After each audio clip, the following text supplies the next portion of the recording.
welcome to the live. Welcome to the live. You know what it is. Um, it's going to be one of those videos. So, without further ado, file things in order for it to be on the public record. Pre-trials, there were no pre-trials because that means that it will be filed and it'll be on the public record. Anything that was meant to be filed, they did not, and they used the excuse of the doxing and all of the issues that were happening originally with the Mefcanian side, the white side, the clear side, and their white supremacy. So they use that excuse to disclose what the public has a right to see. Also, with how they went about it, it was the stepping stone after Mike Howard actually filed information and made certain things public when he first was retained, because that's what lawyers are supposed to do when they are retained. And especially in a criminal case, they are supposed to file certain motions for the record. Bill Werski caught wind of that, and that's what he wanted to prevent. Which means that no record, it didn't happen. That's the rule of thumb in the legal profession. If it's not on a record, it did not happen. So how else do you try to muddy the waters? You don't create a clear and clean record.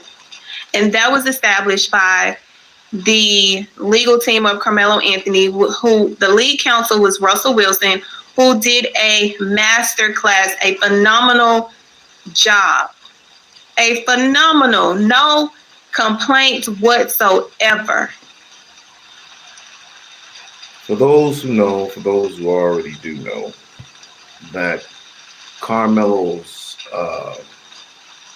Anthony's plea for a new trial was denied.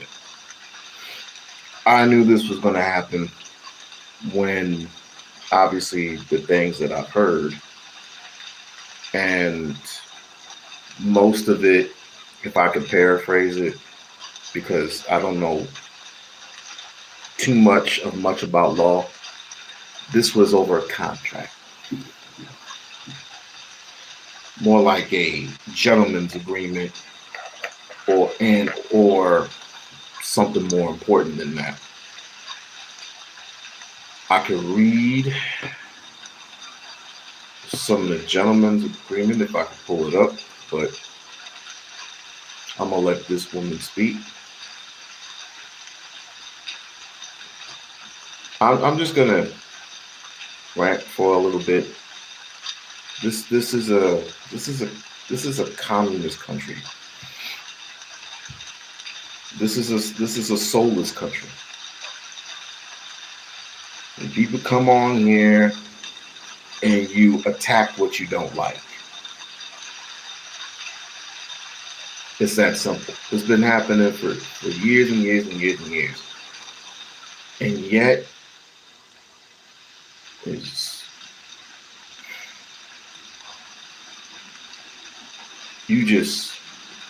you're just soulless.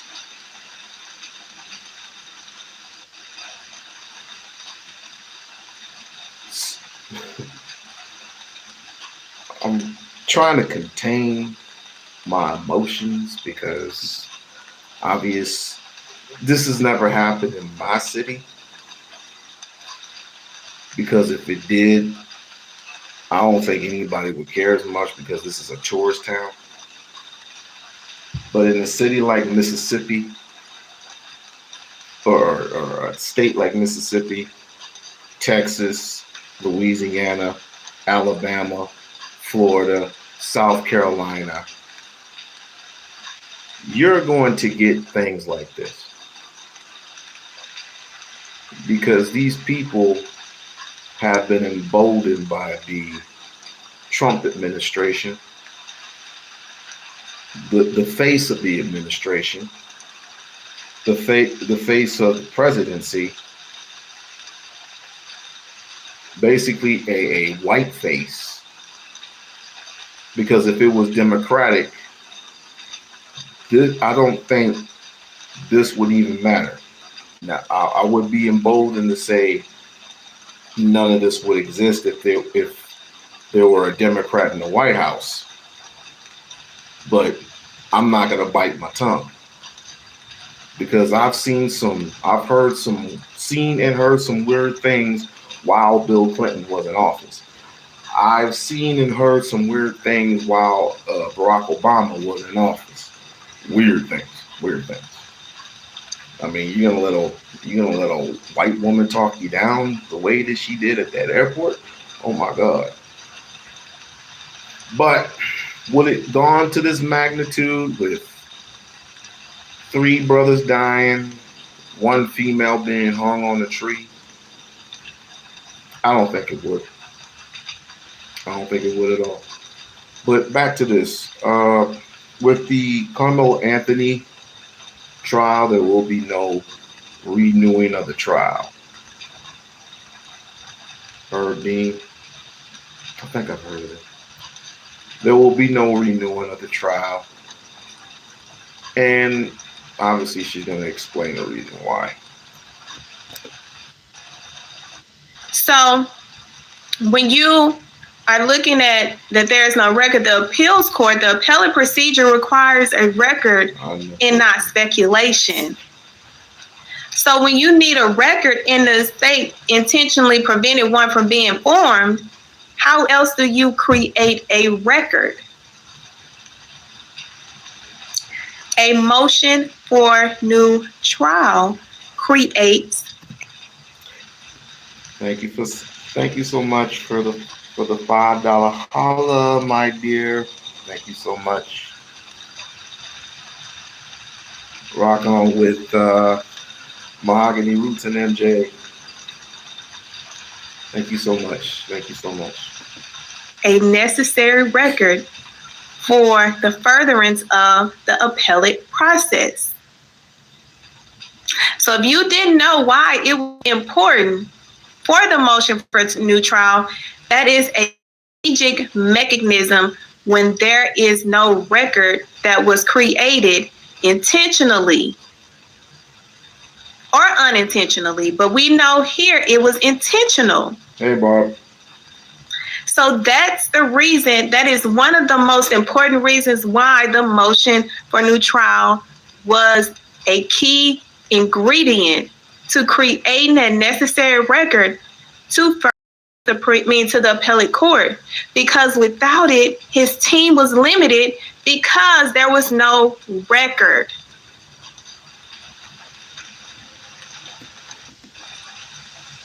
If he was if this new judge was any type of judge, he would have put the reason why a new trial was denied. He never did that. So in order for anything special to happen, they're going to need that on record, as far as I know.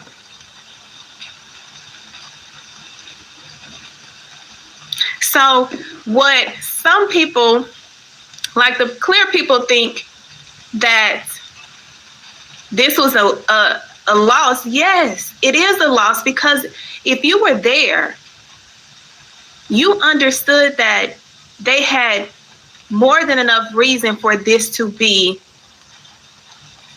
for the motion for new trial to be granted.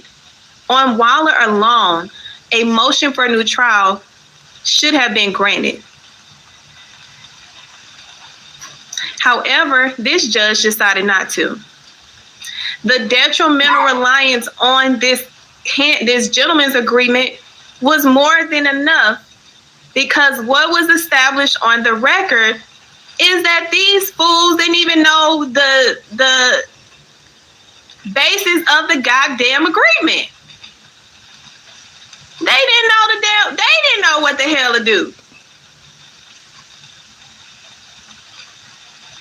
I would have had him testify. I would have had Carmelo testified not before the how does it go? Not before the juror of his peers, because the juror of his peers was not there. As a matter of fact, there were only 3 black women, and they were all escorted stage left. They were teachers or some excuse, some lame ass excuse. Wasn't an Asian there? Wasn't she a teacher? Some lame ass stupid shit. So if you get a new trial, you're gonna get 12 new faces. 12 new faces. Someone who had never known about this trial at all. And I kind of question that with, everybody knowing and all. It being like millions and millions of people knowing this by now. But I mean, it would be a challenge, but I mean, they're gonna probably find somebody. But then still, this was a setup. These old motherfuckers was all confused. So how, if these motherfuckers are confused, how you think Carmelo Anthony is supposed to know? But if you paid attention to how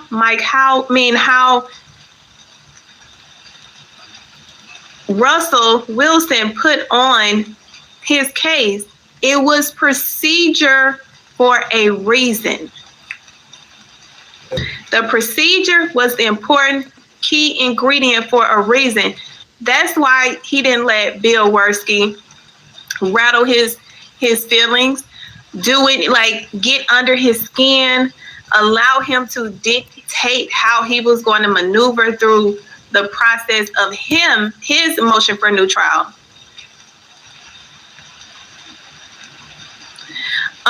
Let me tell you something. Hold on, y'all. Hold on, chat. Because the one thing Duchess needs to fucking understand, this is my motherfucking platform. You hear me? I get to say what the fuck I want to say, how I want to say it, to who I want to say it, when I want to say it. My words don't equate to my overly qualified experience. Okay? So if you don't like it, take your ass on to y'all side. Go on to the clear side. Okay? Because we're talking about black business over here. Okay? If you don't like it, get the fuck out. And that's on my motherfucking ancestors who raised y'all. Okay? I mean, there's always going to be somebody that's going to ruffle your feathers a little bit. You know, but that's most some dumb white people and some goony goo goo black conservative who often says, "Well, he's a murderer. He's a murderer." I heard that in Lucas's chat last night, and I'm like, okay, this is not about a murder trial. This is about a self-defense trial. It's clearly self-defense. In a place like Jessup County, there is no such thing as self-defense. Now let me drink something.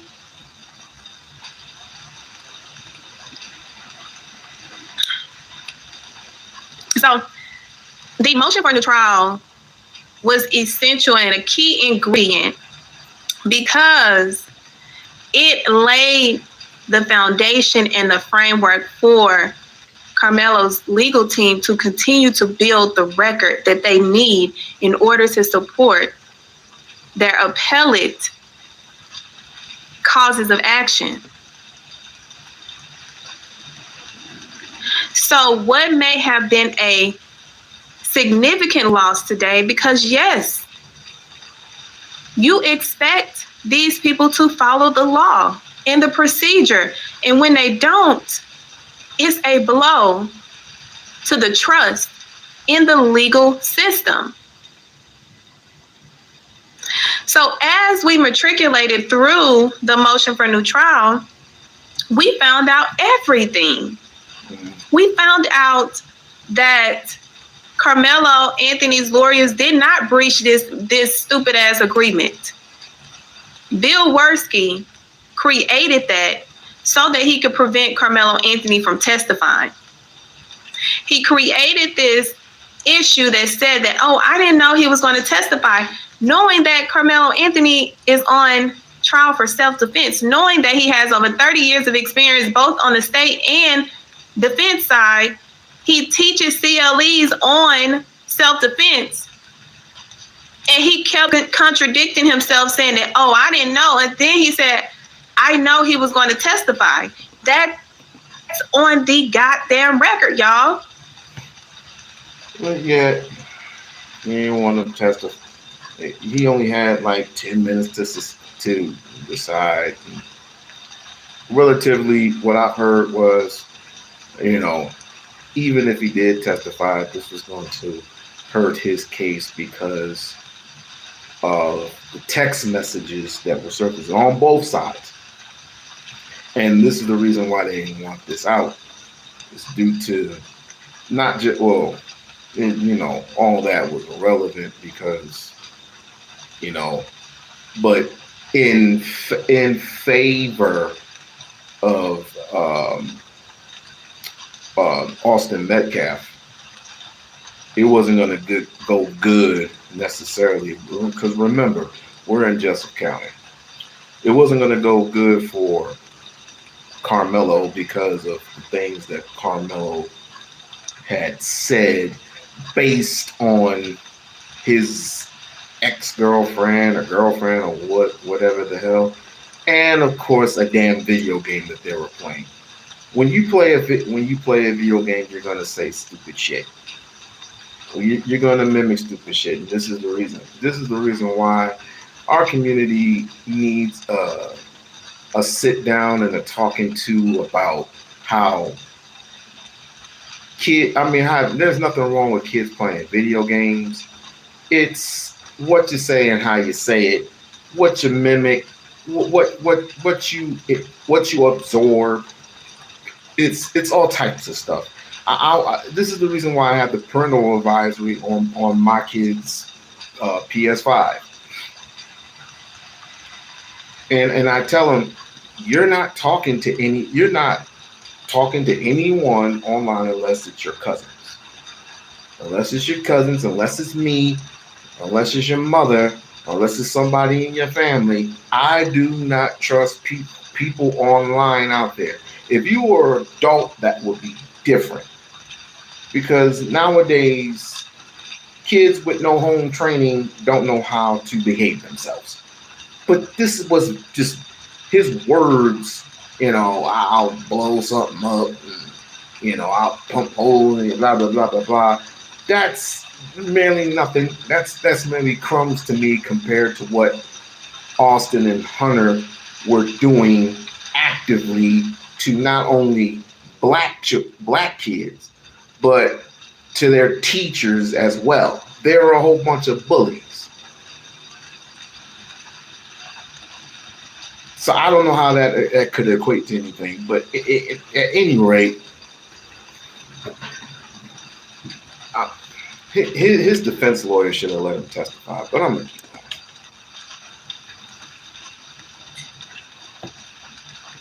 It's on the record. That's what we didn't have before. We didn't have this gentleman's agreement, and we have it from every party involved, from Mike Howard, Toby Shook, and Big Bird Worski. That's even better than the trial record, because you have the individual that created these constitutional violations on the stand making admissions.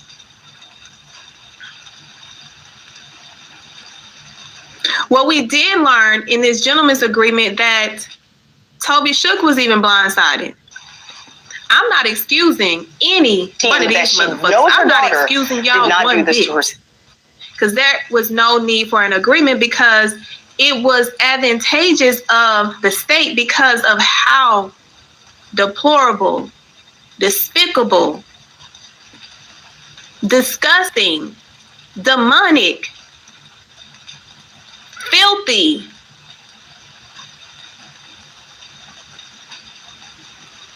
just downright, just the way these Methcanians raise these poor excuses of demons is the advantage that they had without bringing that shit in. Both sides did not benefit from that agreement. Make no fucking mistake. Because what have I said over and over again? The state and their victim is, their character is always up for discussion from the inception. A defendant's character is not up for discussion until they open the goddamn door. That door may have never been opened, but the way Bill played a dirty game, we would never know.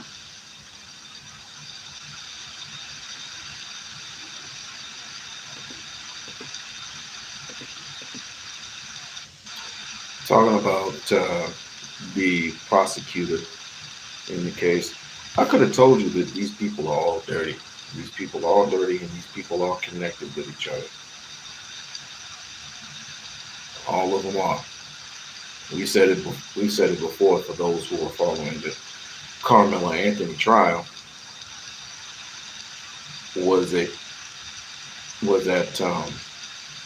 it was a conflict of interest for the judge and the prosecutor, as well as the victims of this whole thing, the father, Austin Metcalf's father. That was a bit of a conflict of interest there. But as you can see and as you can tell, none of that even matters in what they perceive their court of law.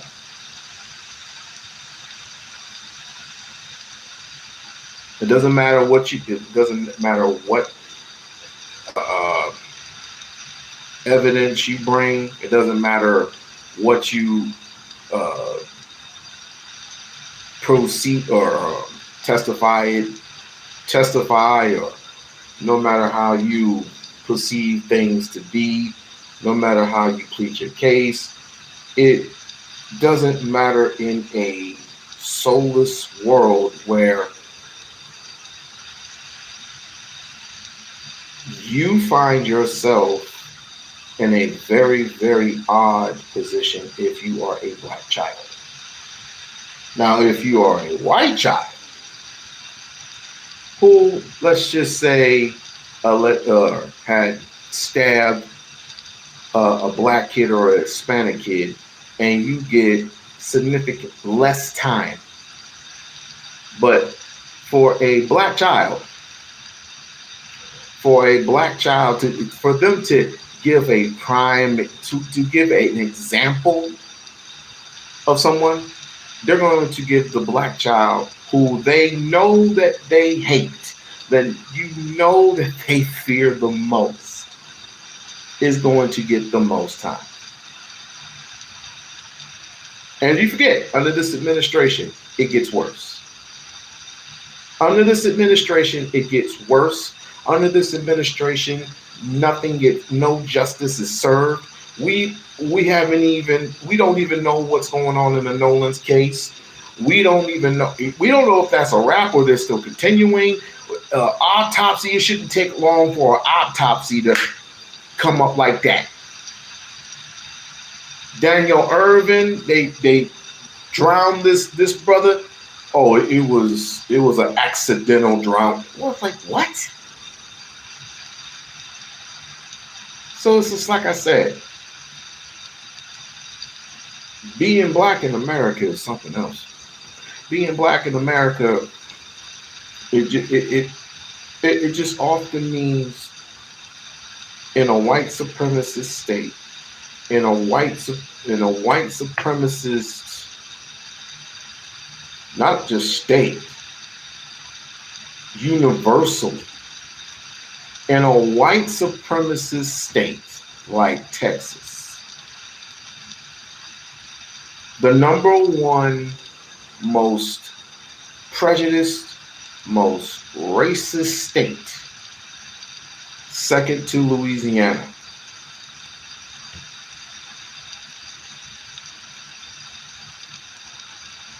You're better off moving to a state where it's less than. But nowadays, with the redistricting, the maps, with the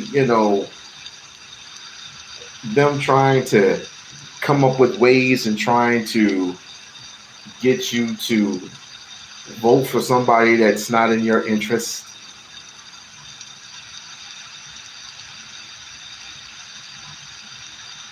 In the Trump administration, you're going to deal with that. Unless you vote them out this year. And just to clarify the text messages,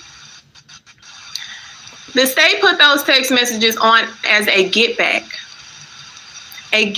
to the defense, showing us who we knew those demonic ass domestic terrorists of kids the Mevcanians raised.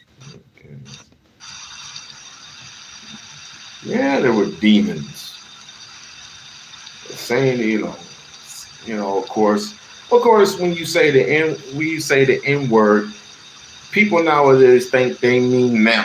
Like, what are you talking about? This ain't got nothing. The N word, to me, it really doesn't mean much, because I know who I am and I know what it defines, the real true word defines as. But these new generational kids, they don't know. They don't know. And so they're going to be caught up in the crossfire.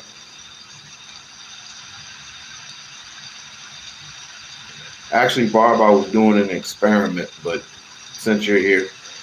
But these kids, they get caught up in the crossfire because they don't necessarily know unless it's taught to them.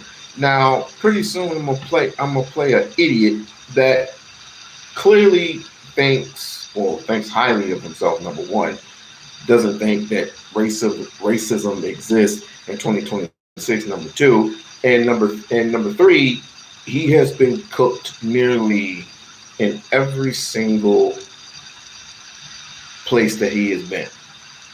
Every single podcast, every single show.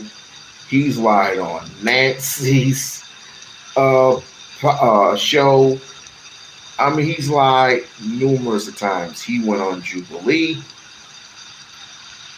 You know who I'm talking about. He went on Jubilee and got cooked and barely even knew. Never mind.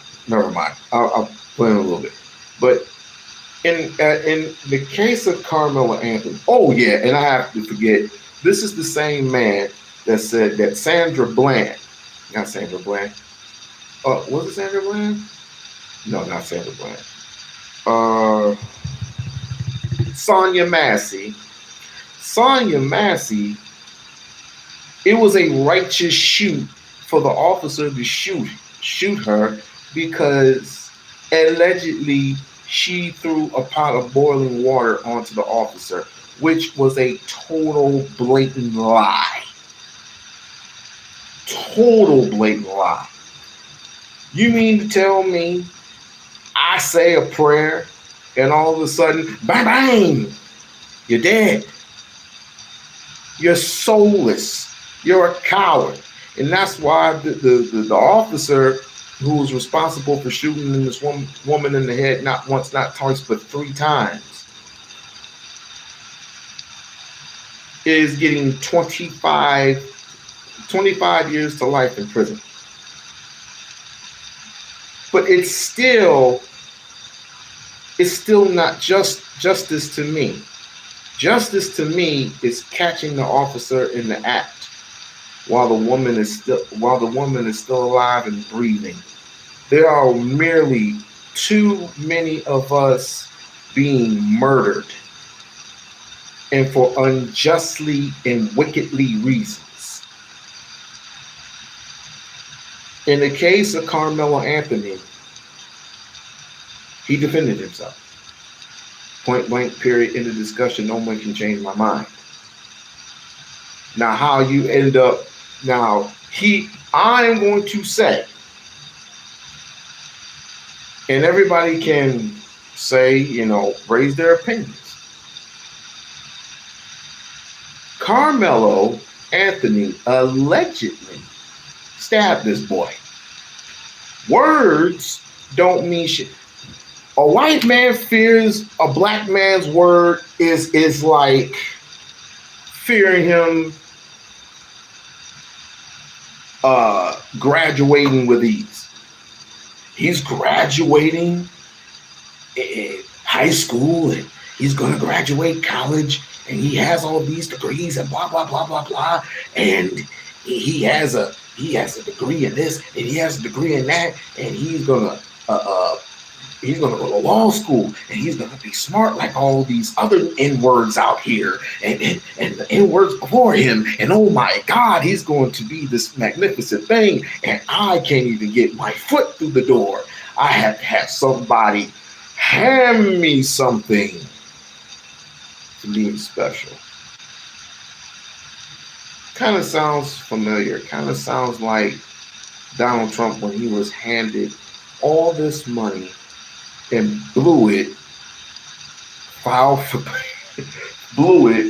filing for bankruptcy 6 times.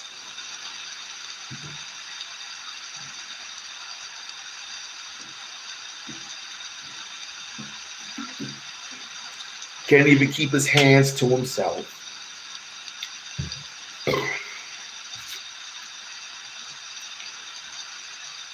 Is now a criminally sex offender, according to Silver Court.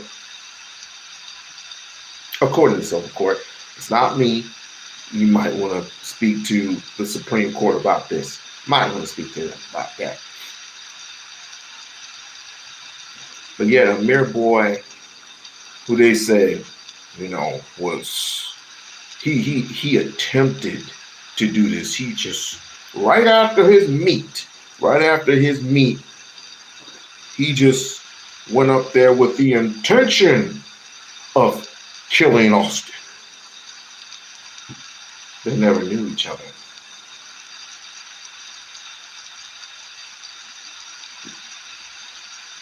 But hey, I guess in a world like this, and I guess in the United States of America, I guess it's a trick.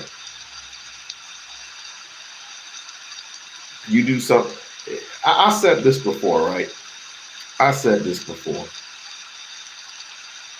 If you use your hands and you best them, you best a white person, he's going to get a knife. You get a knife, he gets a gun. You get a gun, he calls the police. You cannot win with these people. And to all these conservatives, these black conservatives, the one thing I cannot stand with y'all is that you won't admit, and you can't admit that you're pieces of shit and that you're just trying to get along with the masses because you can't fight off the one element.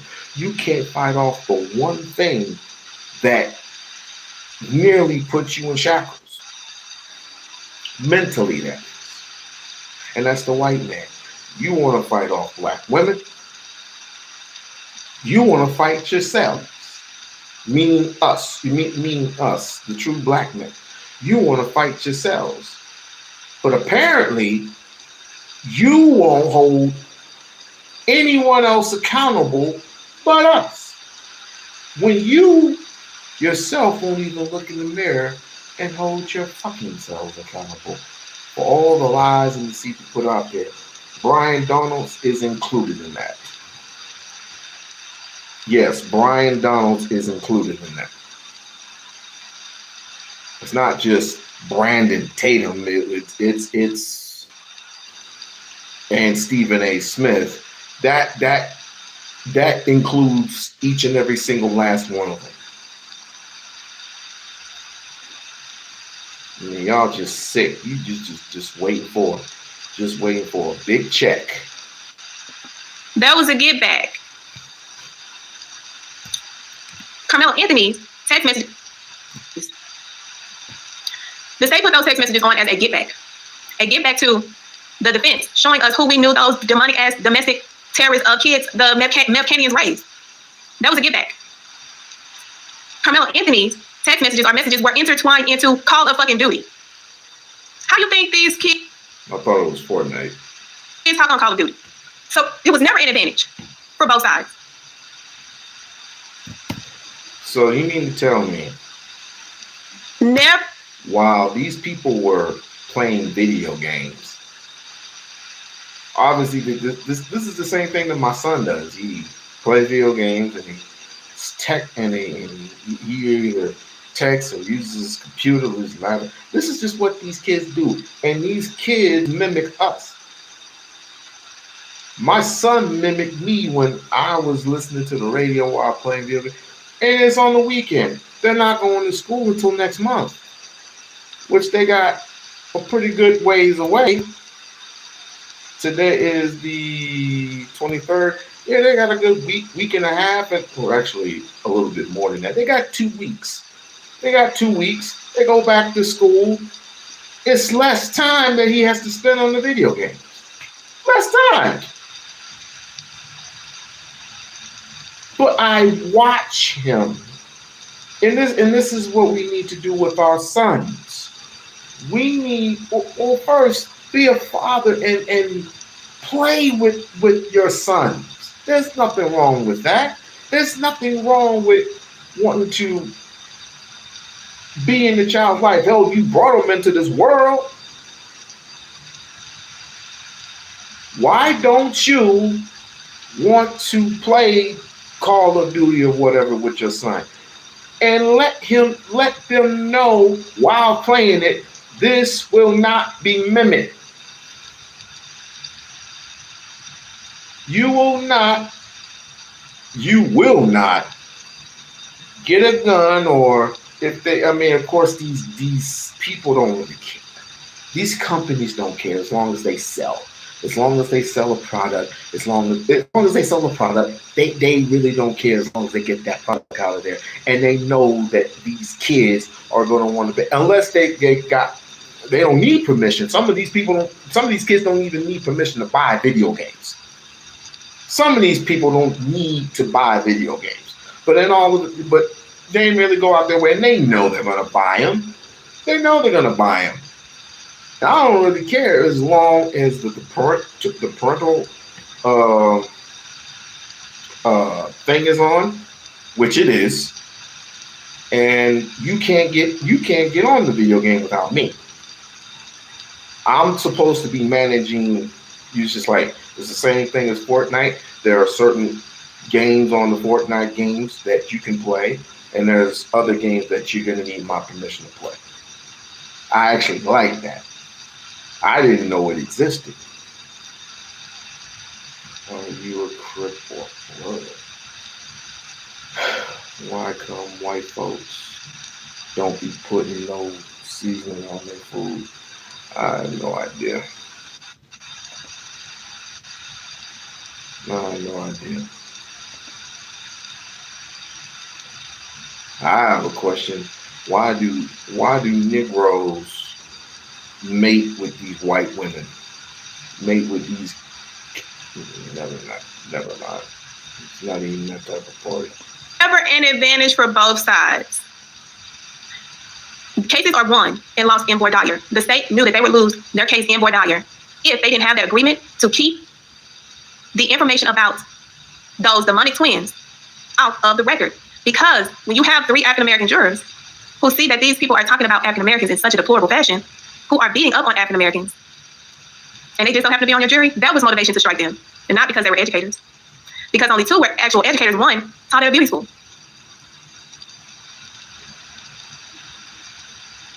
There was only one criminal, and that was Austin Metcalf and Hunter.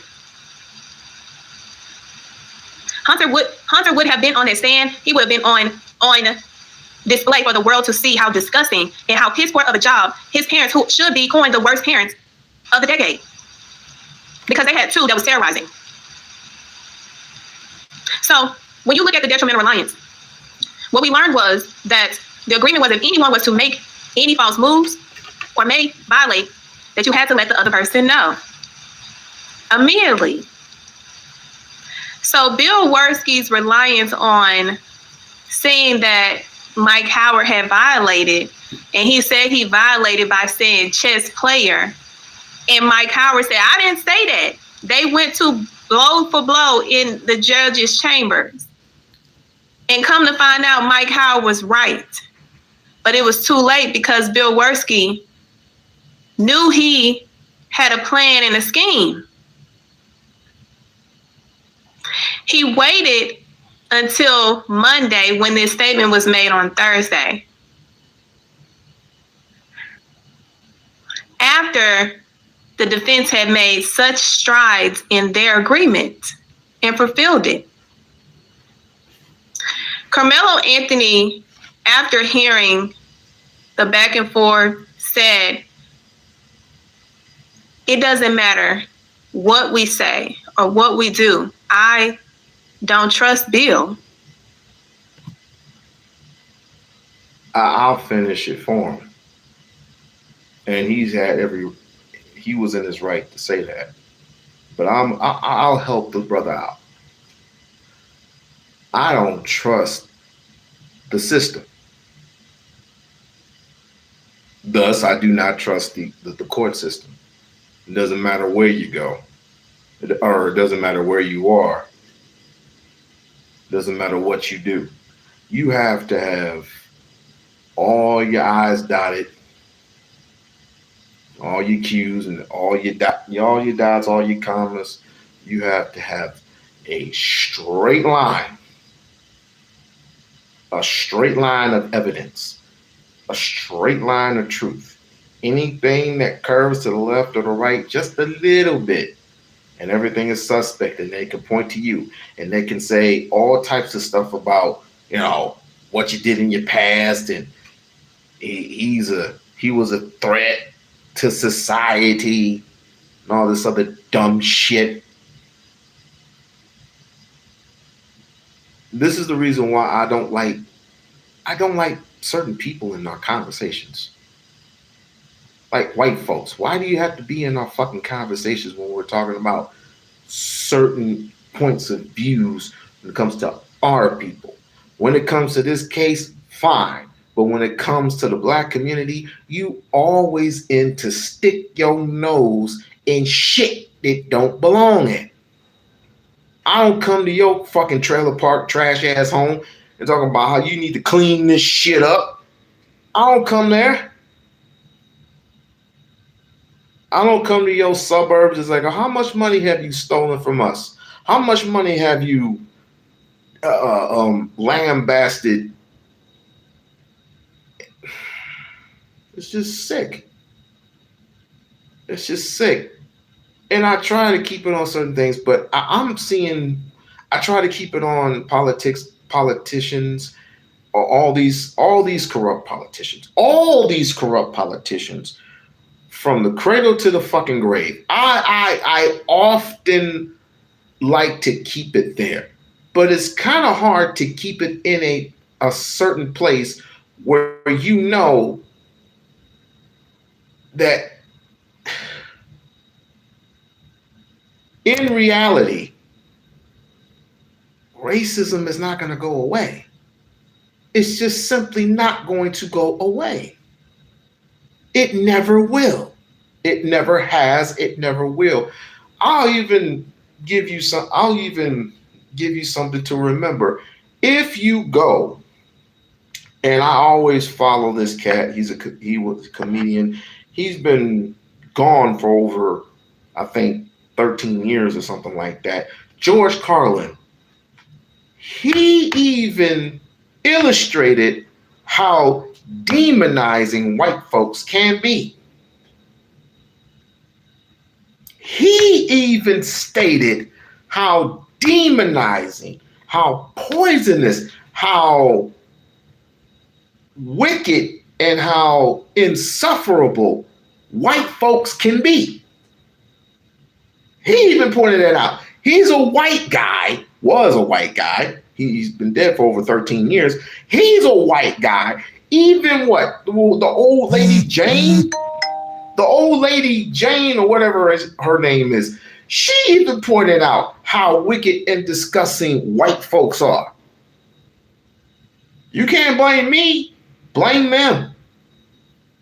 Because of the violence, because of the if you're going to say, and I joke with my brothers when they go up on this charade of bullshit with, black women versus black men, excuse me, how they're, protectors of this, they're protectors of this and protectors of that. You should be, you should listen to us and blah, blah, blah. I don't get into all those fucking talks, but I also look at it like this. I was like, if you're going to take credit for the positive things, you're also going to take credit for the wicked things that you have done in the past. And it's not very much. But if you look at certain Europeans, and yes, Europeans have done some foul shit. It is what it is. Through Jim Crow, through Willie Lynch, through redlining, Jaden Elliott, thank you. Through all these specific things, how you tore down our communities, how you burned down our communities, how you drowned 4,000 of us in one community, in one setting, how you hung us, how you lambasted us. I tell people all the time, you should watch an oldie but goodie called Mississippi Burning. Mississippi Burning had Gene Hackman, may he rest in peace, and Willem Dafoe, two detectives going down to Mississippi, I think it's Jessup, Mississippi, or wherever that place was, and find the three protesters, right? Their job was to find these three protesters that were murdered and buried. So I was right, Jessup, Mississippi. But I don't want you just thinking of that. I mean, there's a plethora of movies. Well, let me get to their origin. There are real life things that have happened that have turned into movies. But nowadays, Hollywood wants to give this little twist and this little plot turns. And that's dangerous because now you got idiots like Brandon Tatum, who likes to say that Booker T. Washington wasn't an educator. Like, nigga, what? Like, this is crazy. I don't trust him. And he had every right to, because he showed him exactly who he was. He betrayed his friend. He didn't have any friends. He betrayed Mike Howard. He betrayed his own lives.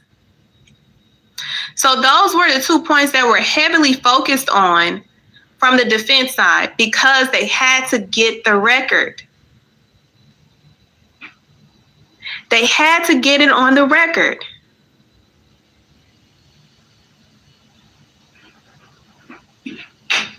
Without it, they are at a loss.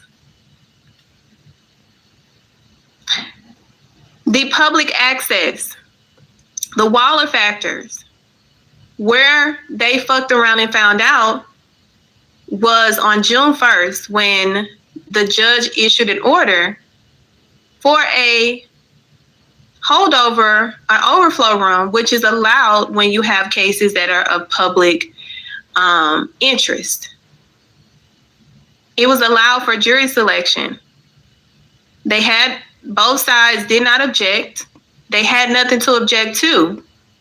But on June 3rd, the judge inadvertently took the overflow room away. And in doing so, he was supposed to alert both parties. They're supposed to put their objections on the record, and the order was supposed to be filed. None of that happened. That is a violation of the Waller factors, which is what Russell argued. And on its face, with the judge denying, that's grounds for reversible error. That's why they did the motion for a new trial. It's necessary to create the record.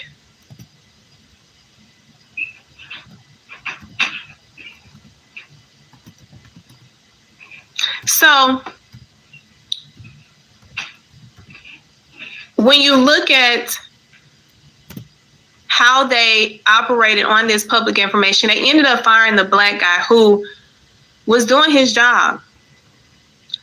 They brought in this contractor named Steve Stoller, paid him $63,000 for less than a month of work, and he did nothing. They brought him in to be their handler.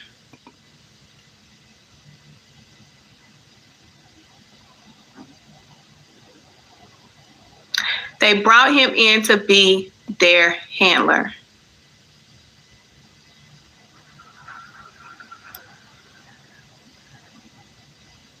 When it came time, because both Toby and Mike confirmed disagreement. Okay.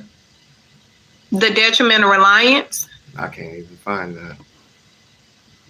I think I was trying to see if I could find it. I think they sealed most of this shit. The only thing you can find is a little something about the gentleman agreement. And ultimately, the breach that never happened. There was one standout also where Bill Worski keep trying to say, do you trust me, Toby? Do you trust me? We've been friends since we jumped out the porch into these law streets. Toby said, I trust you, but Carmelo don't trust you. Going through all these. My trust for you has nothing to do with my client trusting you.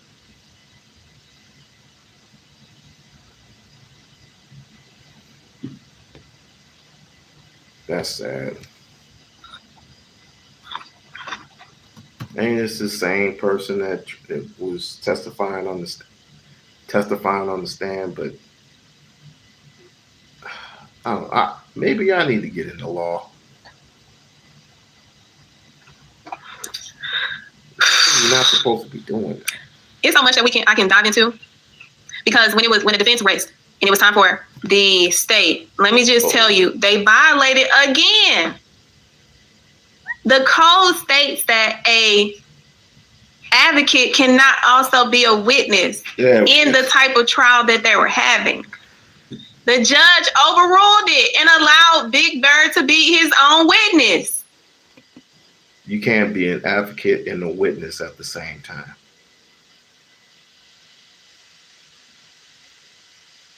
That's a code for error.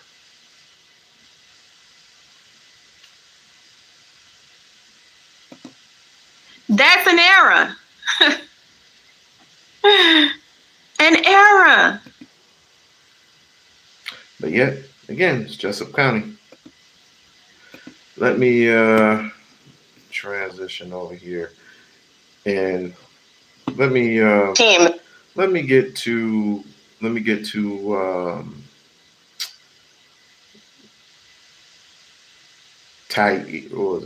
what's her name?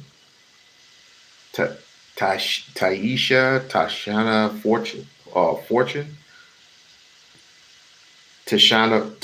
Fortune. Now, this young thing was allegedly hung so many feet in the air and on to blame it on a black man.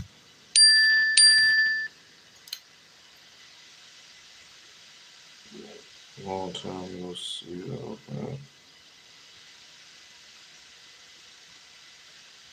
Prince on shit, but hey, how you doing? Now she hung her. They said that she allegedly hung herself. How the fuck? If I see, let me not get violent here because I know what I would do.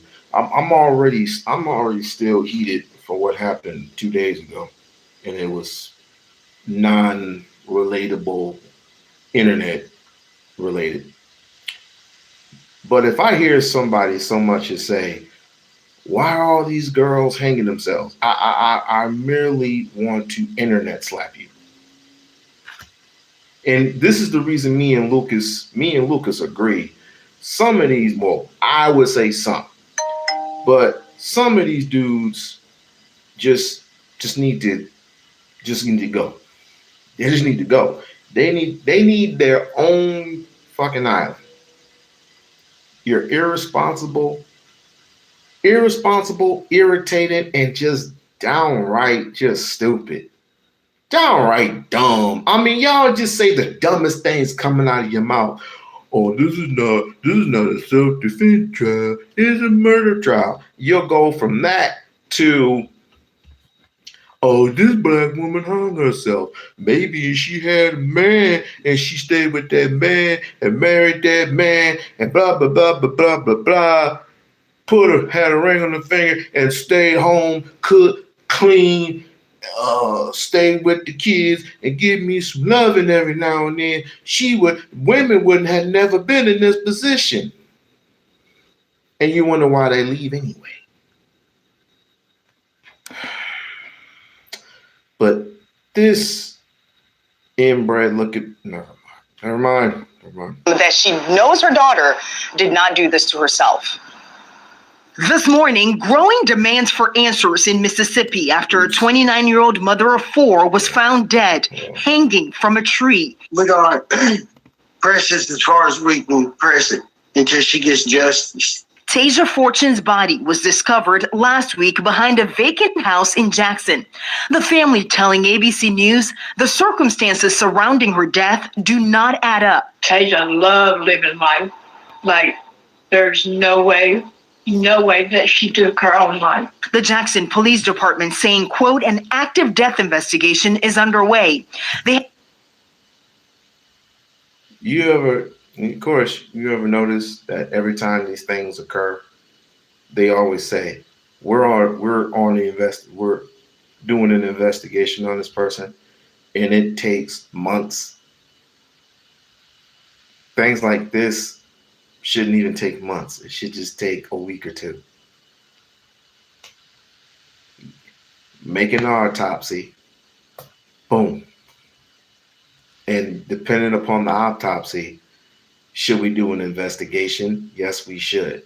Should this thing go to trial? Yes, it should. But apparently, these judges, all they want to do is go golfing and be with their white bosom buddies and sip on yak and cognac on their little yachts with their KKK friends. And you got this joker over here. This is so trifling. Have not named any suspects and declined to comment on local reports that they questioned the father of one of Fortune's children about the death. Court records show Terrence Anderson, who's behind bars on an unrelated weapons charge, lives on the same street block where Fortune's body was found. No one's blaming Of course, she's going to blame him. I think there's things that we call context clues. The likelihood of this being somebody that knows her is highly more likely than a random white person hanging her in a black community. What did I tell you? I haven't seen the demographic of this community, but knowing the way demographics work, knowing that most people who are the same race and color live around each other, especially in the South. More than likely, this is a black neighborhood. One of her baby daddies live on the. I told you. I told you. I told you. Now, let me give this dude a history lesson. Because I'm a little bit older than he is. Not everybody black lives with everybody black in the South. Not now. Well, excuse me, I said that all wrong. Nowadays they do. They hang out and be with other white people in the South. Case in point, Paul Wall is married to a black woman. Dumbass. But I don't know, in Louisiana, it's a little different. Louisiana, probably a little different. Louisiana, Texas, Alabama, Arkansas. Arkansas, you see nothing but black families. Trust me, I know. My parents were from Arkansas. Or my mom was from Arkansas. And of course, you got Florida and South Carolina, and a little bit of Virginia. Same street that this happened on. More than likely, it's either her making the decision to do this, or potentially somebody that knows her did this, more than a random white person who is a part of the KKK randomly hanging her in the back of a yard down the street from her baby daddy. I'm just throwing it out there. Roll the clip. Head or anything like that, we just.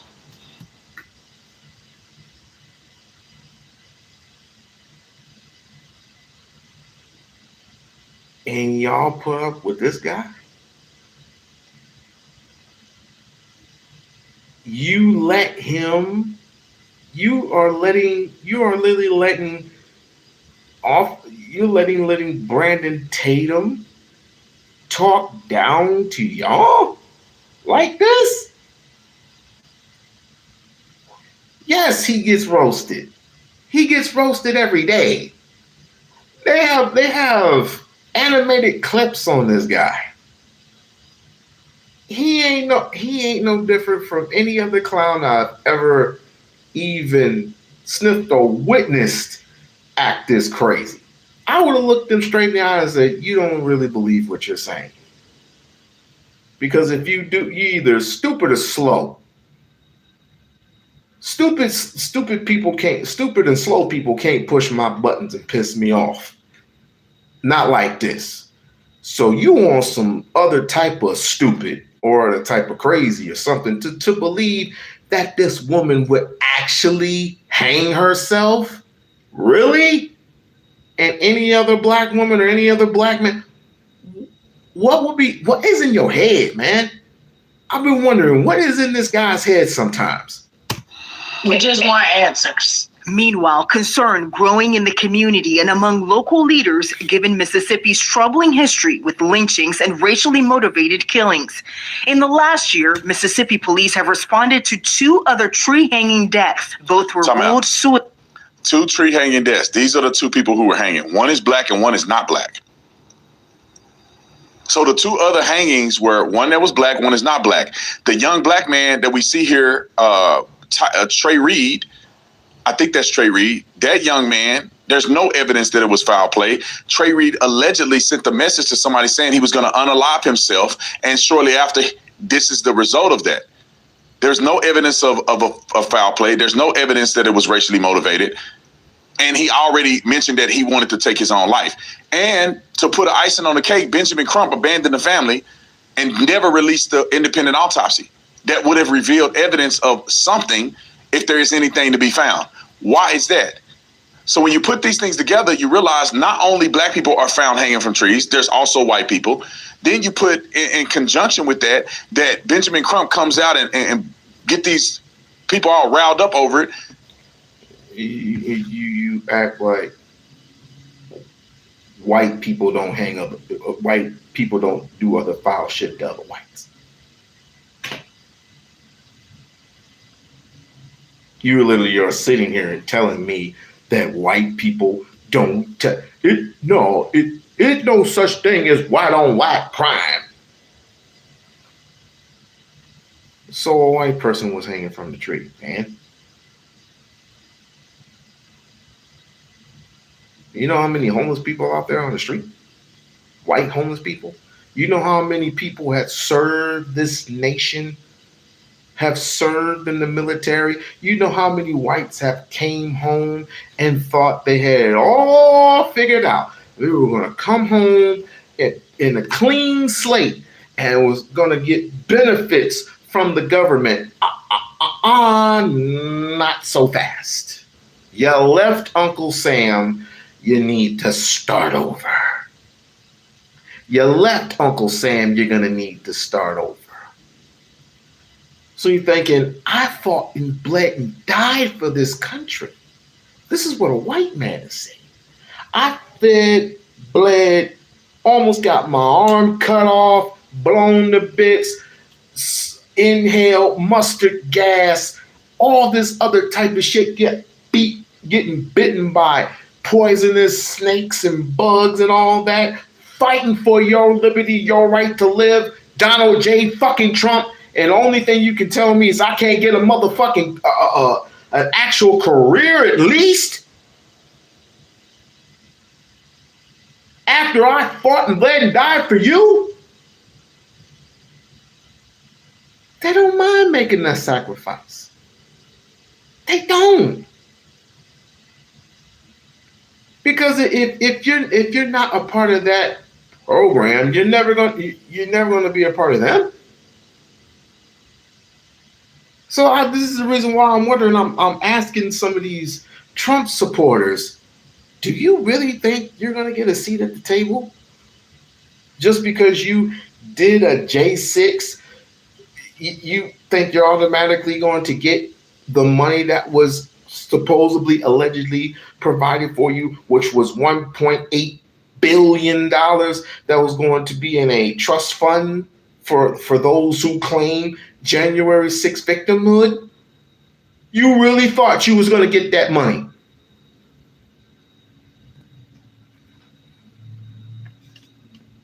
You really thought you was going to get that money? Joke's on you. But they're not really telling the truth about what the results ended up being. They just put it out there. People say, all black people being hanged in America, and then they move on to the next subject. Roll the clip. Besides, Fortune's family rallying around her young children as they navigate this tragic loss. She was a good mom, you know. She loved her kids and she loved her family. And even though Taser's death has sparked conversation about racially motivated murders, her mother tells our team that she does not want her daughter's name associated with that. There is an autopsy that's pending and should determine whether there was foul play involved in her death. I want all of you who just came in, I want you to look at the thumbnail. And I want you to read the prompt or whatever. I want you to tell me what you think about America. Has America been good to you? Yes or no? Right now, though, police are urging anyone with information about how this young mother died to step forward. Now, in the spirit of being reasonable, right? You can take the unreasonable route and you can blame everything on racism. If you look at the demographics and you look at the statistical data points of who is more likely to kill a person of color, 98+%, and in many of these areas, almost 100% of African-American people are responsible for killing each other. So the likelihood and the unnecessary fear that somehow the white boogeyman is going to be responsible for your death is misplaced, in my personal opinion. Him saying that is like saying, back in the day, all that trauma that you went through redlining, that question is too loaded, is too broad. I agree, but but him saying that, it's just the same thing as saying, well, or he might as well just question okay, well, if this is the case, then I might as well just question what happened back in the day. I might as well do my own private investigation of what happened in Mississippi and in Rosewood and in Tulsa, Oklahoma, and all those other things that they weren't responsible. He has said this.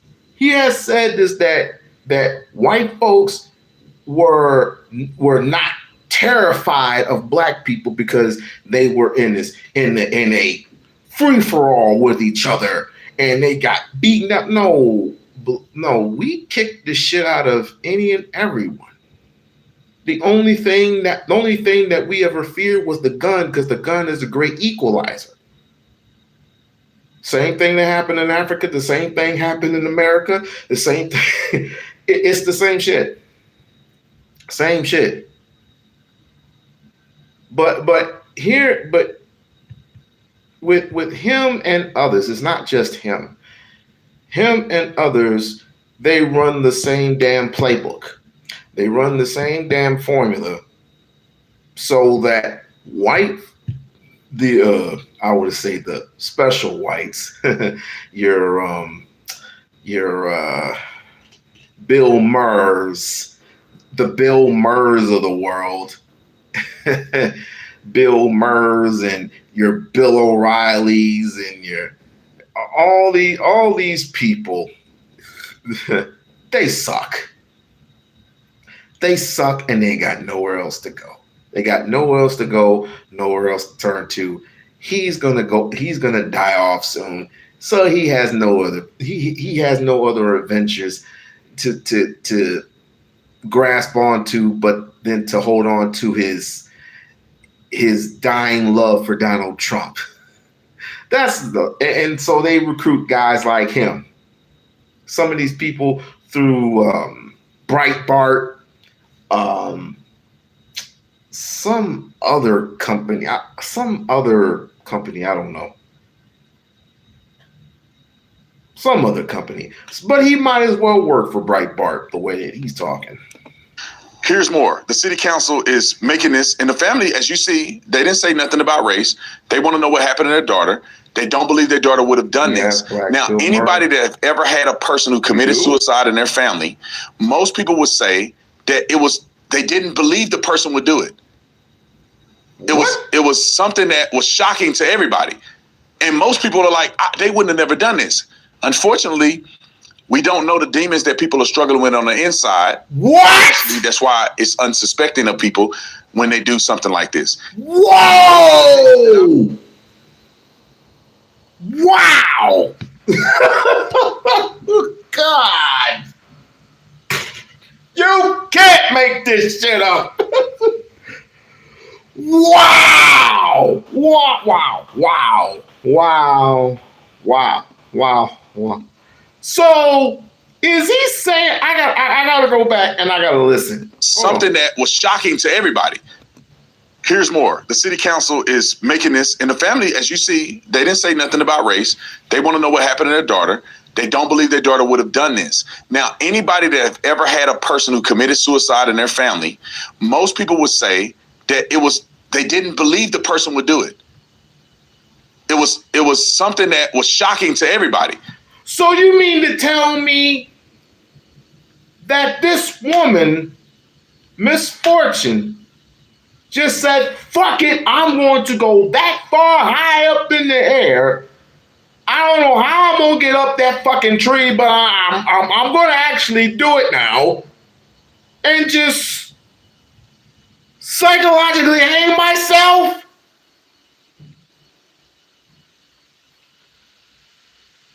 First of all, her life, black people's lives aren't that fucking difficult. To be perfectly honest with you, I'm gonna be straight 1,000% with you. Black people's lives are not that difficult. We've been through trials of fire. We know when the lights go off. We don't fucking care if the lights go out. We use what?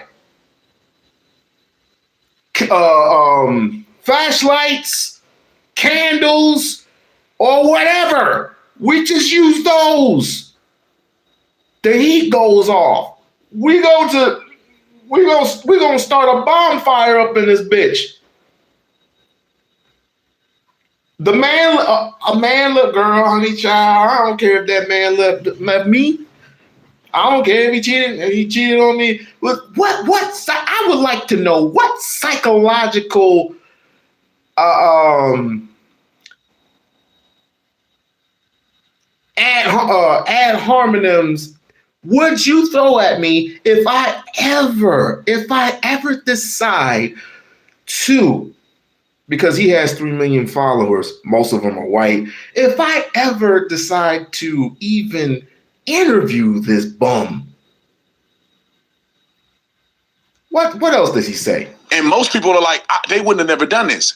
Unfortunately, we don't know the demons that people are struggling with on the inside. Obviously, that's why it's unsuspecting of people when they do something like this. The demons that they struggle with on the inside. So are you saying that black people are a bunch of demons? Is that what he's trying to say? This is a first. I mean, it is in the Webster's dictionary.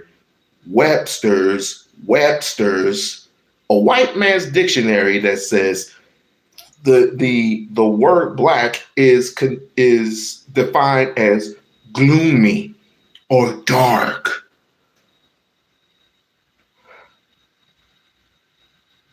Please explain it to me, please. I'm confused. I would like to know, please.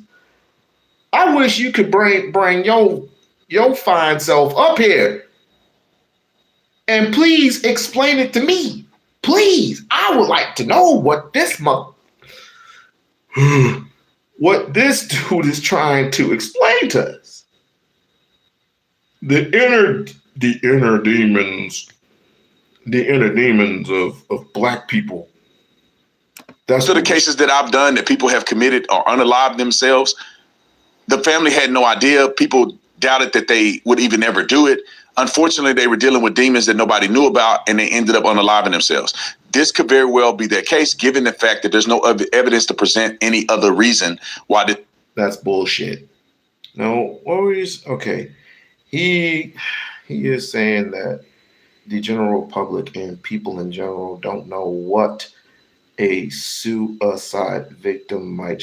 No. I will give you that point, but we all know who he was talking to. We all know who he was talking about. A certain demographic, a certain minority group. We all know what he was talking about. But I will give you that. This young woman could be hanging from a tree, wrote a clip. Councilman Kenneth Stokes says he just sent a letter to the U.S. Attorney for the Southern District of Mississippi asking for the agency to help in any way it can after a young woman was found hanging from a tree in an abandoned home in West Jackson. Anything that they can provide to get this hanging case solved quickly. We need to have someone in handcuffs as soon as yesterday. Hinds County coroner identified the woman as 29-year-old Tasia Fortune. Investigators say Fortune's body had been hanging in the tree for 3 to 4 days before someone found it Monday night at the house on Road of Remembrance. Stokes' letter to the U.S. Attorney asked for help finding a suspect and a motive for the killing. Everywhere you go, they talking about that hanging. I don't care where you go, to the grocery store, to get something to eat, people talking about that hanging. The Jackson Police Department has said little about the case in the past 4 days. Other than a late Monday night social media post, JPD has been so tight-lipped, they haven't even sent out a press release. Once upon a time, a press. Yeah, I'm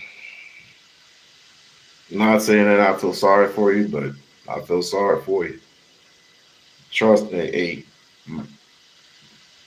Pine Bluff, Arkansas ain't nothing to sniff at either. I remember my grandmother telling me horror stories of the Klan rolling up that red road, that red dirt road, and firing shots at us.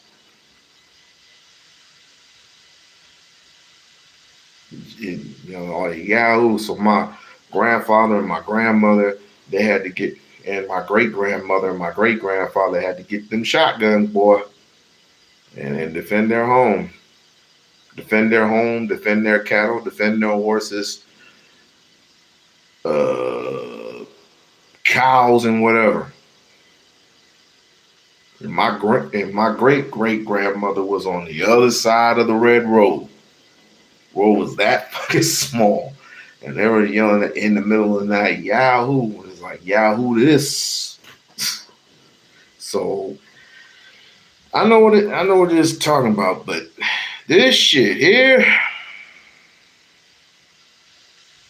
My dad used to say that about Chicago too. He said it was a racist back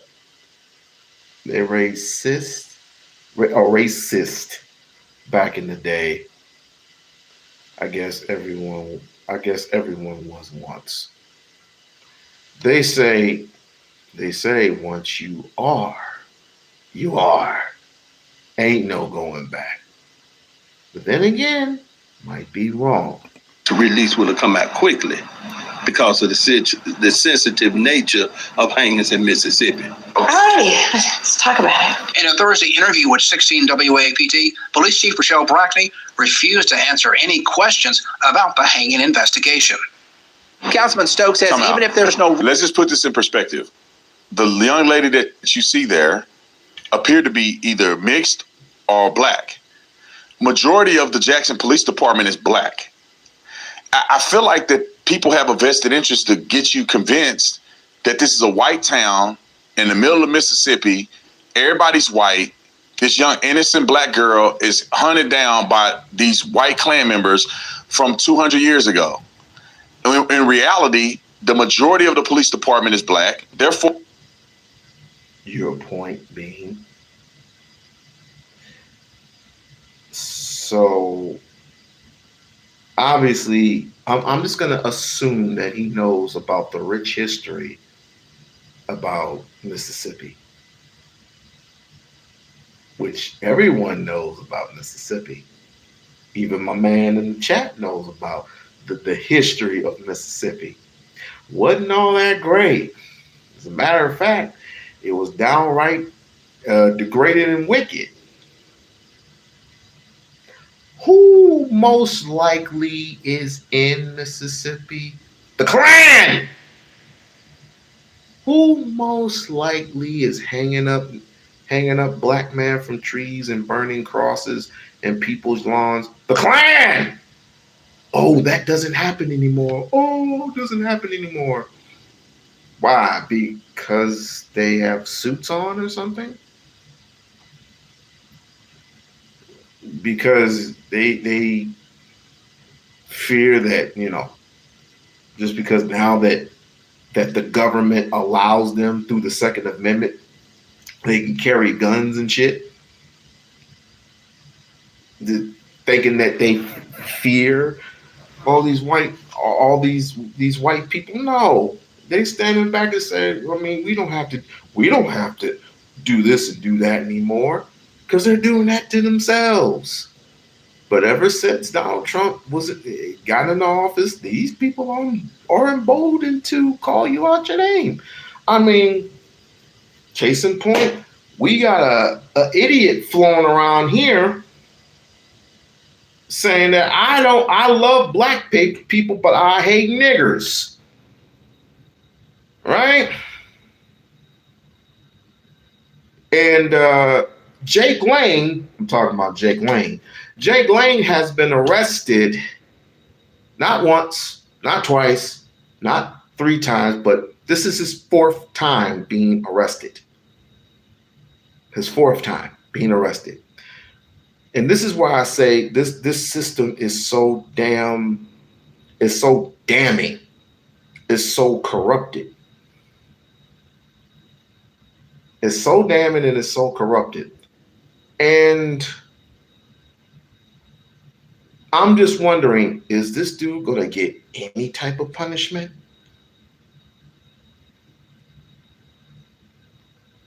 Is this dude going to get any type of punishment at all? I think this will stick. After the 4th time, Barb? Come on. I was born at night, not last night. I've seen these things happen too many times. They're gonna let these people they're gonna let these people out of society because there's an agenda going on. There's some type of thing. Otherwise, they would have never let him out the first time. They would have treated him like Jug the Builder. Oh, but wait a minute, Jug the Builder is out of $1 million paid $1 million bond. How do you pay $1 million? How? How do you pay $1 million bond? That's the only thing that is striking my mind.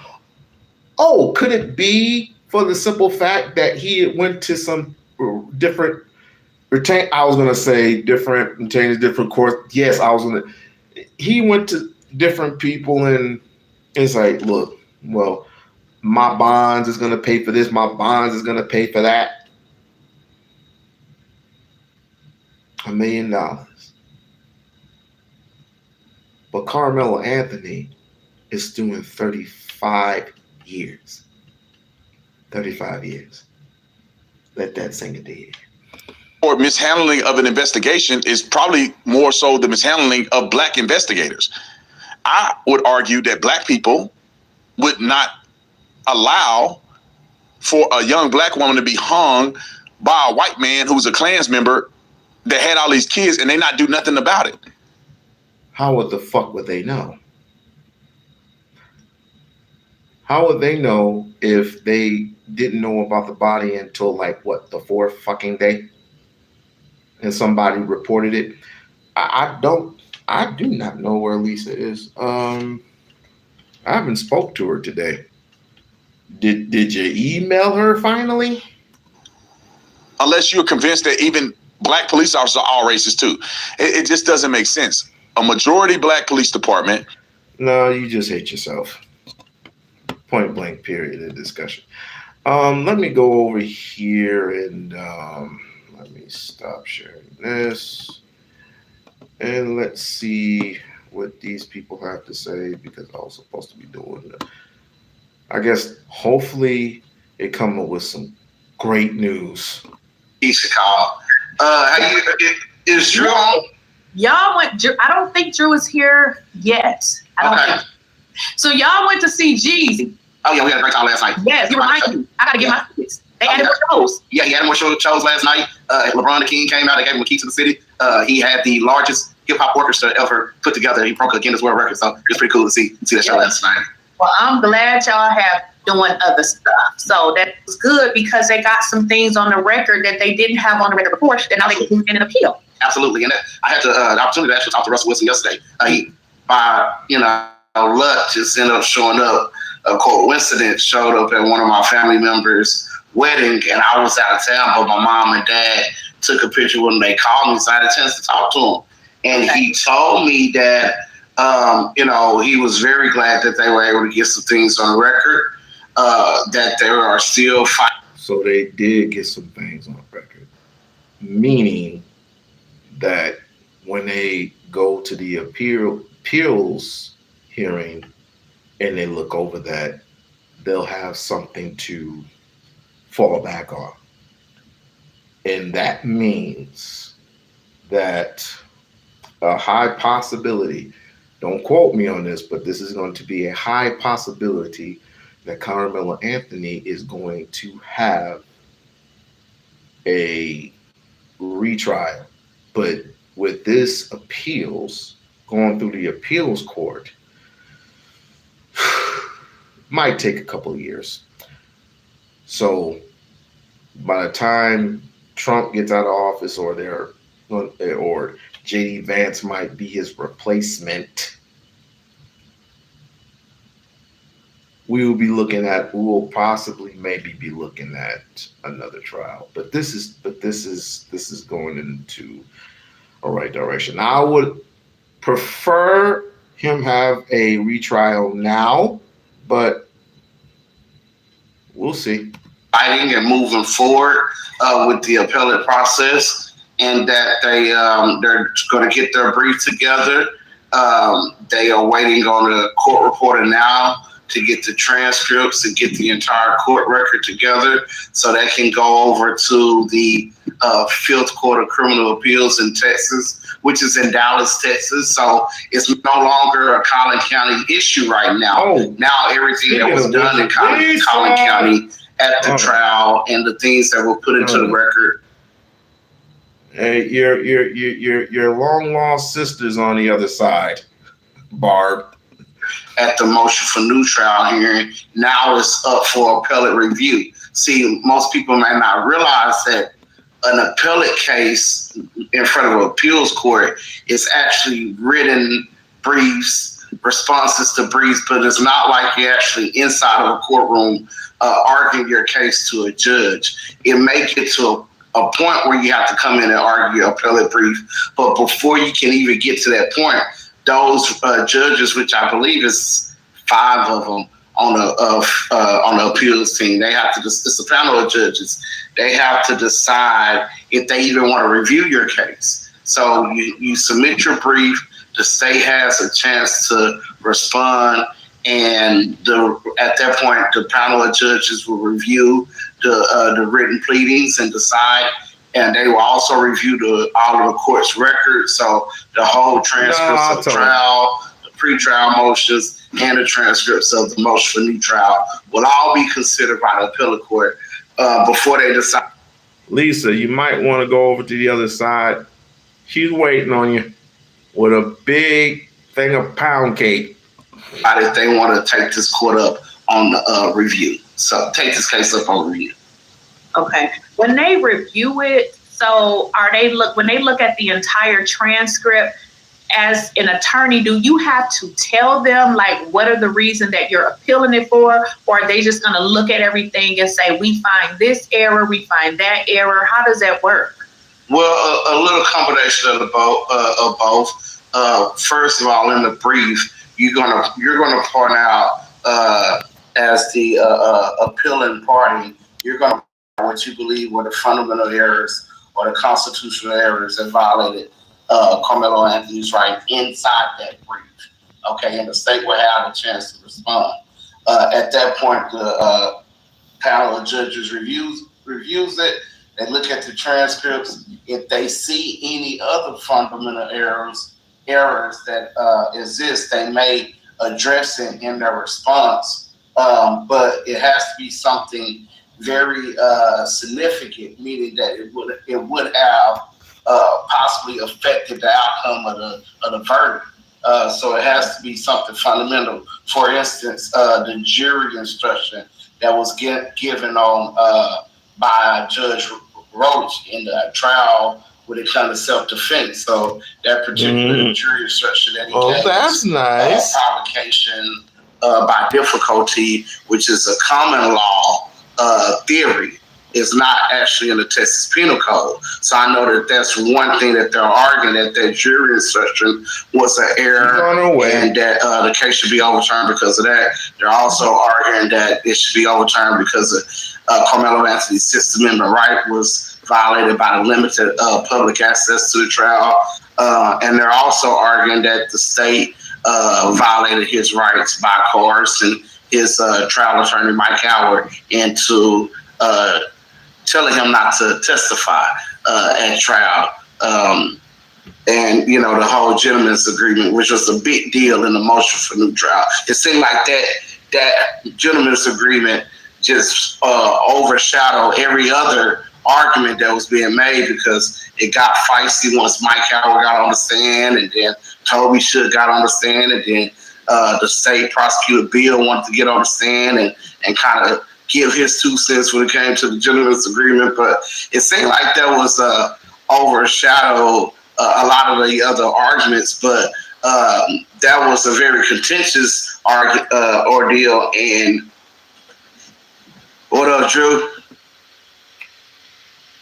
Oh, let's say, like, share, and subscribe, like, share, and subscribe. Thank you for the new memberships. Thank you for the super chat, which my dear best friend a colleague. Get on with it, Loc. You know, you have some things you got to get off your head. You know, just have to shoot it. Anyway, Mahogany Roots, and MJ. Thank you for the super chat, my love. Thank you for the super chat. I'm really glad that this case has gone to the appeals court, and it looks like to me, like I said before, he's going to beginning in a high probability, you're going to get a new trial. Like I said, don't quote me on that, but it's a high probability either way you look at it. What's up, man? How y'all doing? Good. So just catch up. We was talking about the motion for new trial and how the gentleman's agreement kind of overshadowed all of the arguments. That was one of the main topics that they talked about. And you know, when my 2 cents on that gentleman's agreement, I'm gonna be quite frank with you, Keisha, is that, you know, just as a trial attorney, as an experienced trial attorney, I know that you don't make any deals with the state. You don't. The state, they're not your friend. Nope. They are there to win, just like you are. Yep. So they are not going to do anything favorable to your client. They're actually going to do the opposite of that. So, you know, and the things that, now that it came out of the motion for new trial, the things that was considered on both sides, the character evidence that they had against Carmelo versus the character evidence that they had against the Melkow twins, you know, as a trial attorney, you have to make a strategy call. You have to weigh it. Which one is more, you know, beneficial? Should I just stand on whatever messages that they're saying that Carmelo sent to his girlfriend during that time? Do we just get on the stand and get out in front of it and just stand on it and address it to the jury? And therefore we can get the Metcalf's twins, all of their, what do they say, 20 pages, 60 different incidents, you know, right, since they were 10 years old. Right. Yes, the jury needed to hear about all of those incidents. From my understanding, Mike Howard had teachers lined up. He had witnesses, prior people that they assaulted and threatened. He had them all lined up. But where was all this from the beginning? Where the hell was all this crap from the beginning? But then again, I don't trust the system either. And of course, he nothing was in his favor. That boy knew he was cooked. He was deep fried when he sat in that damn chair. Did not use them because he wanted to adhere to the gentleman's agreement that the state turned around and said, oh, well, gentleman's agreement out the door. If he's going to testify, then you're opening the door. We're going to all the character evidence. Well, Mike and Toby were like, wait, Bill. For the record, you might want to give her a small piece because she's not supposed to be eating all of that. We thought that this agreement meant that we were only going to talk about what happened under the tent. Well, what happened under the tent would include Carmelo's perspective and his testimony. So Toby and Mike were thinking, hey, we'll put him on the stand just to testify to that. You guys won't be able to get into his character evidence. Bill's like, no, you opened the door and opened it when you said he was a chess player. You know, you bolstered his character. Therefore, we get the right to go at his character, which was a malarkey argument. But for whatever reason, Mike and Toby and you know, they decided to, you know, just to agree to adhere to that gentleman's agreement. And I think it may have been to Carmelo Anthony's detriment. Right. I like how you explain that, because from listening to you guys and you explain, because you represent people in murder trials, what I heard Drew say, I don't remember word for word, but you said you put your client on the stand and you overcome these things. I felt like saying Carmelo had these bad texts. I'm like, and just listening to it, I said, we don't know what the context was. We don't know what none of those text messages meant. So we just gonna forget the 20, 30, 40 pages of these monsters and just say, okay, he had bad stuff on him, so it's equal. No, that's not equal. So I thought that was a bad idea. So you wouldn't have taken anything like that. It seems like, Michael, you would have been like, no, we're not gonna take that gentleman's agreement. You wouldn't have taken that, right? Drew, why don't we? I mean, they call it stipulate. Why don't we stipulate to things with the state? I was about to say, because a gentleman is foreign to me. You cutting out, Drew. Can you hear me? Can you hear me? Yeah, I hear you now. Yeah. I was saying that a gentleman's agreement is foreign to me. I don't use that term in conversations with prosecutors. You got to realize the way it's the criminal justice system, right? But the prosecutor always has one leg up. The law written in the light favorable prosecutor. For instance, grand jury meeting, right? A prosecutor gets to speak to 12 people, right? And convince of their delegation of the facts. It might not be what happened out in the room. And then the grand jury decides if you get indicted, right? That is at the beginning, the conception of the case. So it's uneven at the beginning of the case. Like, we got to ask the prosecutor to be in the room with them. Mm-hmm. So you got to understand your strategy as a defendant is not really. It's the only thing you have here. And, premature deal with a DA, not knowing what's going to come out in the evidence during trial, not knowing, because witnesses, talk about this, witnesses always give you more gold than you expect them. They always do. You can have 60 questions written out for a witness, and they'll take you down Yellow Brick Road, and you'll end up finding out all kinds of, right? So, I'm going to watch. I don't make any deals with the prosecutor. The only thing I do, prosecute, I stipulate to the obvious. And I don't even do that on the forefront. I tell them I'm not going to stipulate to it. Well, do you want to stipulate that this was the gun used, Mr. Wilkerson? Do you want to stipulate that his fingerprints on the gun, Wilkerson? I'll tell them no. But then when the jury comes in, when they call an expert in to say that my client's fingerprints are on the gun that he protected his life with, I'll stand up in front of the jury and I'll say, Judge, we like to stipulate that this is the gun. You see what I'm saying? Strategic. That shows the jury that we don't care about this witness. Like, they're wasting your time with this witness. We're telling you that we use this gun. You see? But even then, I would tell them I'm not going to stipulate on the forefront. I would do it when I want to do it, when it's most favorable. So doing something way before trial starts, and that is foreign to us. That's dangerous as hell, if you ask me. Drew, I think you going in and out just a little bit. We can hear you, but it's kind of going in just a little bit, in and out. Can you guys hear me now? Yes. That's much better. Okay. So one of the things that I heard is that Carmelo's, I don't know if this is still his current girlfriend, but she was there to actually testify because all of this stuff is online, that the girlfriend said this. And I'm like, people, we don't know if she said this or not. Like, we don't know if these are more lies. So what I was being told is that she was there with hopes that maybe she can testify to clear these lies up. Because I guess allegedly the prosecutor is lying again, which I'm not, I believe it. But he said that he had spoken to her, but then someone said that he actually got on the stand and said he didn't speak to her. So I'm just like, wow. Yeah, about the girlfriend, I heard she was there sitting right next to the Anthony family when Bill was calling her out in front of Carmelo in the opening statement of the motion for new trial.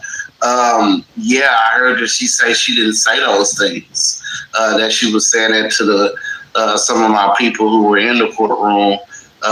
Trusted sources, reliable sources said she was saying that to everybody, that I didn't say those things. I never talked to a teacher about anything me and Carmelo Anthony was going through. So I don't know where Bill would have got that from. And even more interesting, I don't know that he introduced introduced that stuff into evidence. He mentioned it, but I don't know if he ever showed it.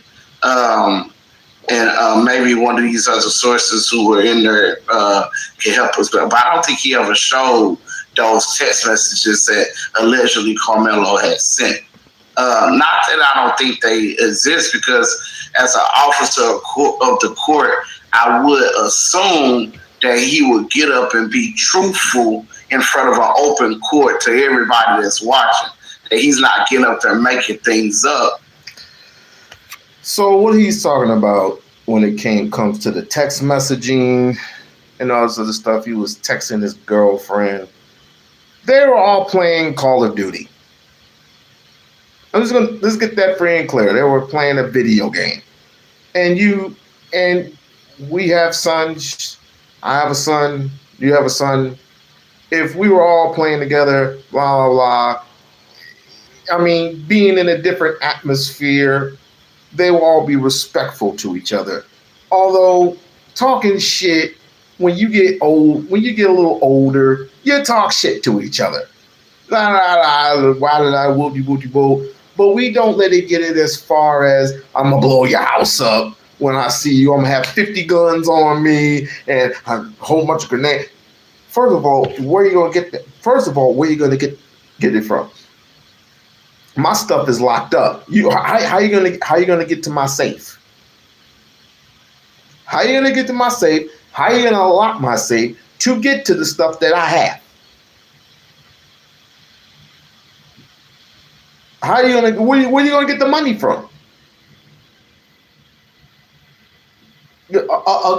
First of all, anyone who was foolish enough to let at the time, a 14-year-old boy, a 14-year-old child, enter in a gun store, they ought to get their license taken away.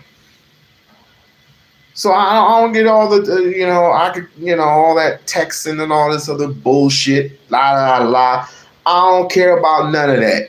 Only thing that's more plausible to me is what the shit that Austin and Hunter were doing actively. And that was being bullies to people at their school. And being bullies to not just black people, but women in general. A school teacher, even. They were disciplined in practices. Because, of course, they play football. And they weren't supposed to, they were suspended. Y'all remember in the case, last year they were suspended because of football-related reasons. And they weren't even supposed to be showing up that day, but I guess they got a text message from their coach saying, it's supposed to put up the tent for the rest of your team. And first of all, I questioned that coach. I was like, suspension is suspension. I don't even want to see your face until whenever, till your grades get up. And like, that's kind of suspicious, but anyway. I mean, that could be his livelihood. So I imagine that these texts do exist, but you're right. What is the context of it? How old are the text messages? Right. When were they sent? And what is the context? So that doesn't really mean it, and it doesn't scare me as a trial lawyer. We'll get on the stand, Carmelo, and we'll say exactly what you meant. I heard that one of those, when he said something about licking a blade, could have been he was quoting the lyrics to a song. I mean, who knows? Yeah. But I for that versus the Melkow twins, when they were 10 years old in the 5th grade, bullying a girl to the point where they pushed her down and broke her shoulder.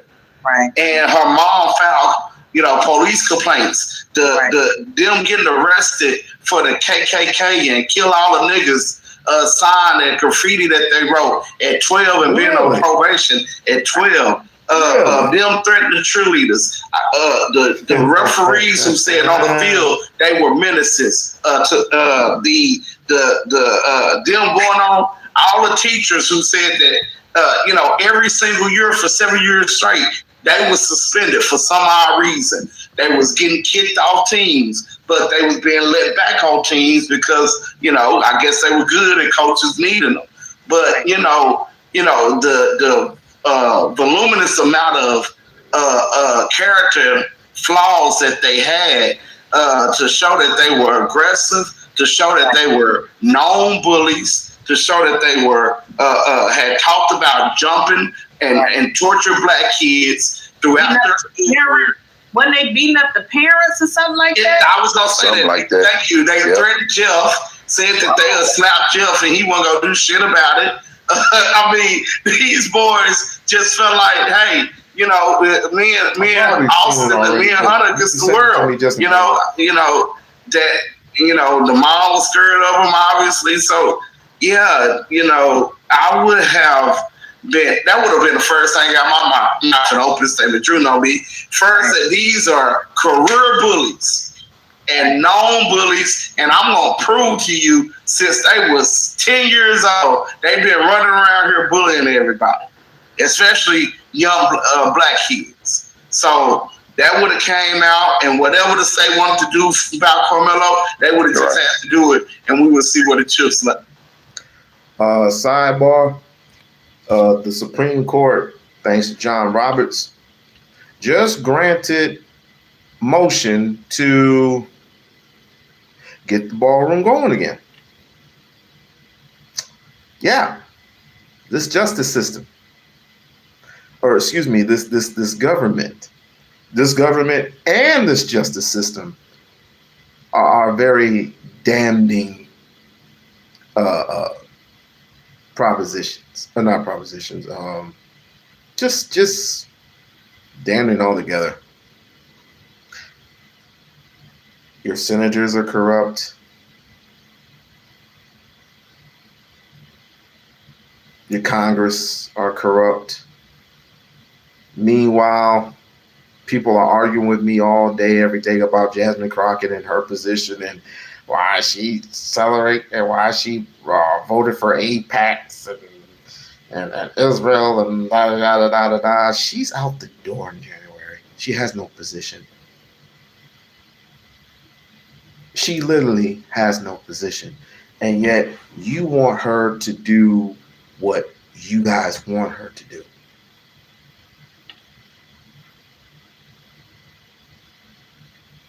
Yeah, they're going to continue forward on the ballroom. They're going to continue forward on the ballroom.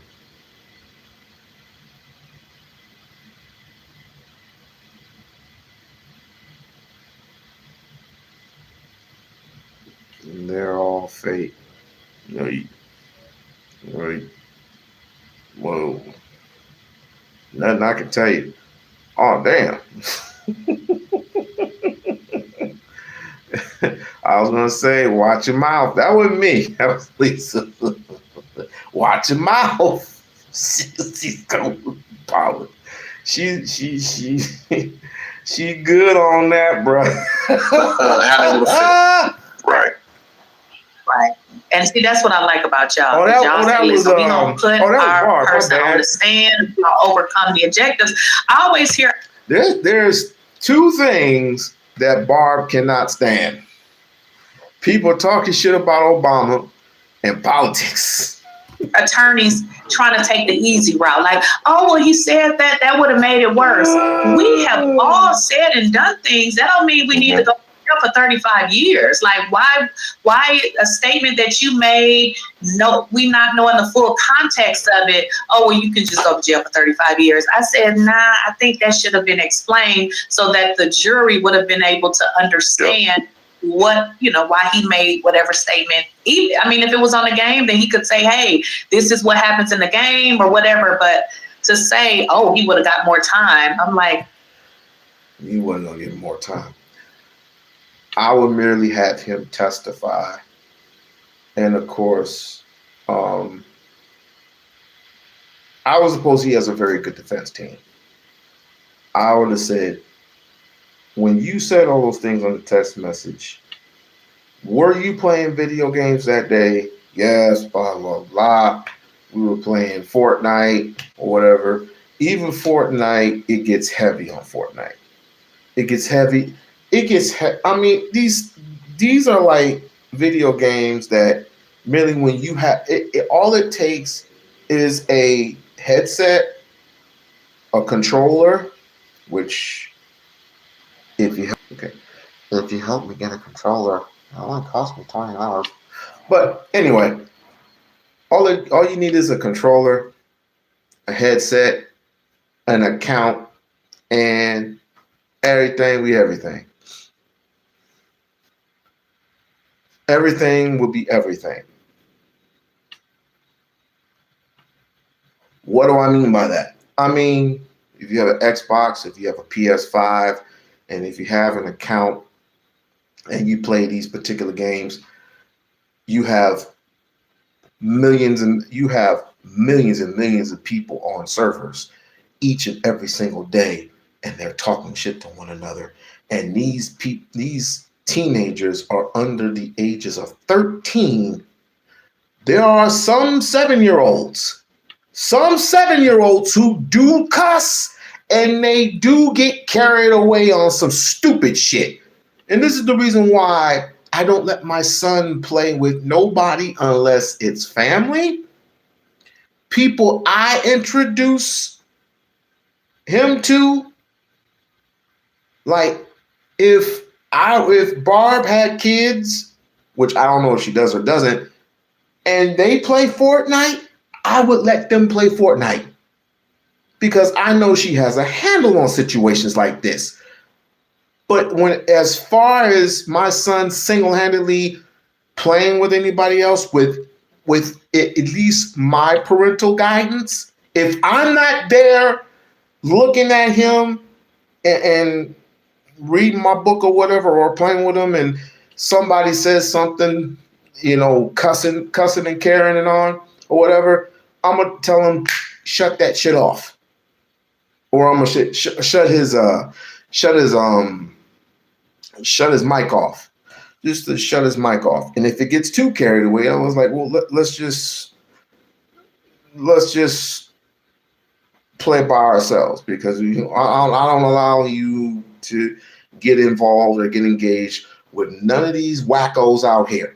Not saying that everybody is, but I ain't got time to be sorting out all these wackos who play Fortnite, Call of Duty, even Marvel Rivals, which is one of the newest games out there. I don't even let him talk on a server with anybody of that nature, because all they do is cuss and carry on.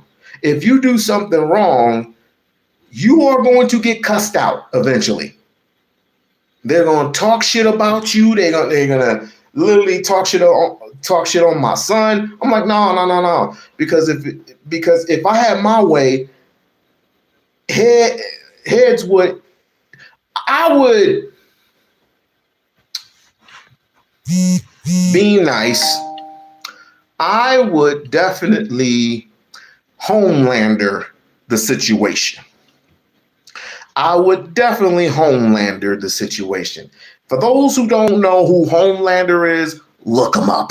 Now, Or just being a human like that.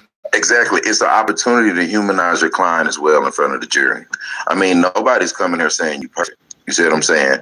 I mean, we've won murder cases because a jury believed that our client was a drug dealer and not a murderer, or a liar and not a murderer. You see what I'm saying? Or just a lover boy that's really into his girl, but he's not a murderer. You see, you could be, you have to take the opportunities as they come, but you also have to tactically lay your evidence out to get these things done. Every time there's a hurdle, hurdles involve different things. You present your side too, but you also explain that hurdle. You see, and I think that we are seeing here the damage that can be caused by not hearing someone testify, because he would have had to face all that stuff with the state, but he would have got to explain what he meant when he said, yeah, I did it. He would have got to explain what he meant when he said all these things that we were wondering, well, maybe the jury took this a different way. You see, I don't think you weren't paying attention. Of course, you can get that from me. But how these kids are nowadays, they wild out, is what I'm saying. They wild out. I don't have the myself, I don't have the capacity that I used to. Oh, you did it again! I was gonna speak to the brother. I was gonna speak to him. Oh well, he'll come back. Told you, stop acting stupid. Just stop acting stupid. Stop acting stupid. I'm not talking about me. I know I can a cuss word flies out my mouth. I try to be careful with that, but people piss you off. Just like I got pissed off a couple of days ago, and that still lingers over my head. But anyway, I was specifically saying, people with no home, the kids who go online have no home training. They can cuss, they can call you the N-word and all this other stuff because they know that they're 1,000 miles away somewhere, right? They're 1,000 miles away from each other. That's what I was trying to get out. But see, people want to act so dumb and sinister to not realize, or they haven't witnessed it themselves, and or they just say, well, you do it, so what does it matter that a 7-year-old does it? Stupid. You need to get lobotomized. That's what you need. You need to get homelandered. Most of you fucking idiots need to get homelandered. It's like, if you don't know who Homelander is, look him up. If you haven't seen The Boys, the TV series, go watch it.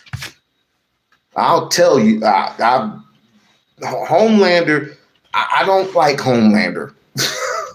I'm more of a Soldier Boy type of guy. But Homelander, I don't mind. Because I don't have to do much but just zzz, zzz, zzz, just Superman X-ray vision your ass. Just zzz, zzz, zzz, zzz, zzz.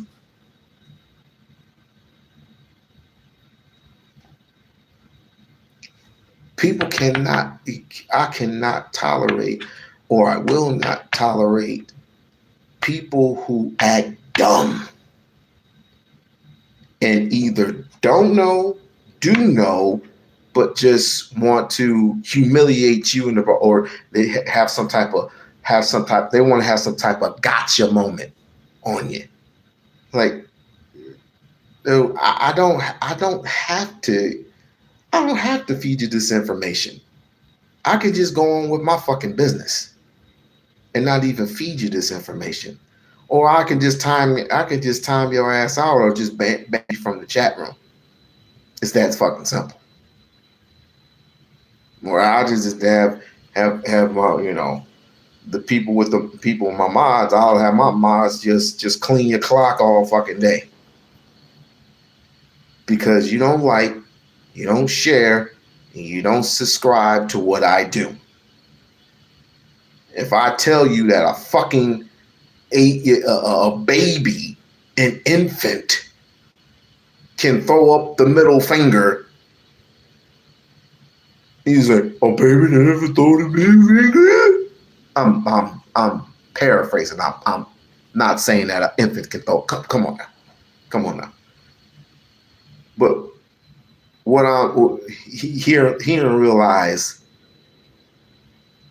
a 7-year-old may know just a little bit more when it comes to video games.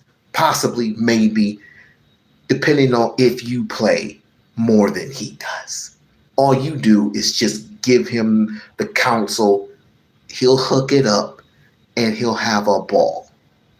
But little does he know in his mind, when you give him a headset, is what I'm illustrating. If you give him a headset and you give him an account, which he is going to be on your account, and if you give him the go-ahead, which is called parental guidance or something like that.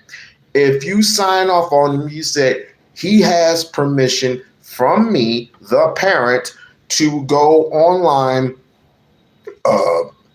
and play Call of Duty or Roblox or whatever game it is. If it requires that, then he has the right. Parental guidance, yes. If I give him permission, I have to give him permission to do that. Then he has the go ahead to do so. Because all he needs now is a headset. And they're yelling at him, screaming at him, cussing at him, or I'm just throwing that out there.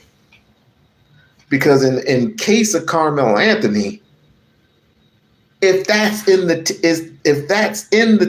in the text message, if it's relatable to the text messages, if it's related to the text messages, then fine. I would have thrown that out. I'm like, okay, this is what kids do. I'll look at the parents and go, and then I'll look at Carmelo and I'll go, and then whatever. I was like, kids be kids. But when it comes to the acting part of what Hunter and Austin did, bullying, harassing, breaking people's arms, including their own father's arm, I'm thinking, these kids are dangerous. These kids are freaking dangerous. I mean, anybody nowadays can hold up a gun to, anybody can hold up a gun and just show a picture of it online or something like that on their Instagram. I would never have my son do that. I would never have my son do that on my daughter. I would have never had done that. But people do that, and then people do that for various reasons. You know, you went out hunting,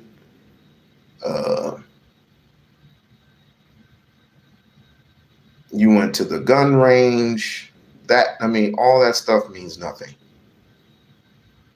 It's the act, it was the crime of passion that you have illustrated to do the things that you do. The things that they did. Bullying, harassing, making racial statements, KKK related, all those things. But that was in the gentleman's agreement, is for them not to let all those things out. And I would have to say the prosecutor did a slick of a demonizing job. And it's like I said before, even Carmelo said it too. Even Carmelo Anthony said this: I'm cooked. Because I don't trust the prosecutor. I don't trust the prosecutor, nor do I trust this judge. He knew it. And that's why he got lambasted. He got lambasted in court again. But thanks to his lawyers, they got what they need for the appeals hearing. For the higher ups. So they should be good. But this is going to be even a longer process. I pray that it's expedient. I pray that this is expedient. Because we need our little brother home. And speaking of little brothers, Daniel Irvin, may he rest in peace.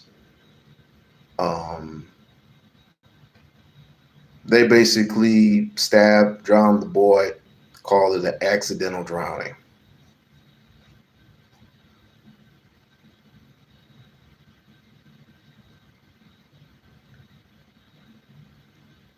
To Sasha Fortune, they said that this was a suicide.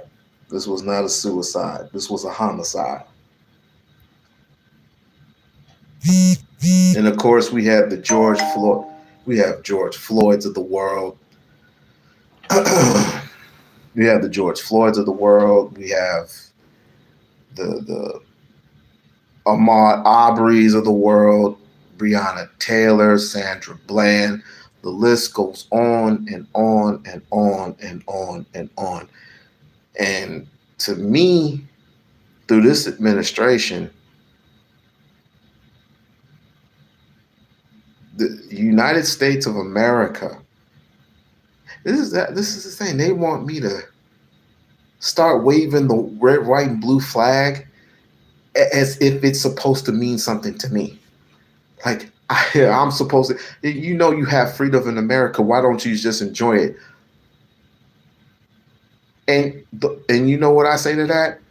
I say, why don't you go in the back and you go fucking hang yourself?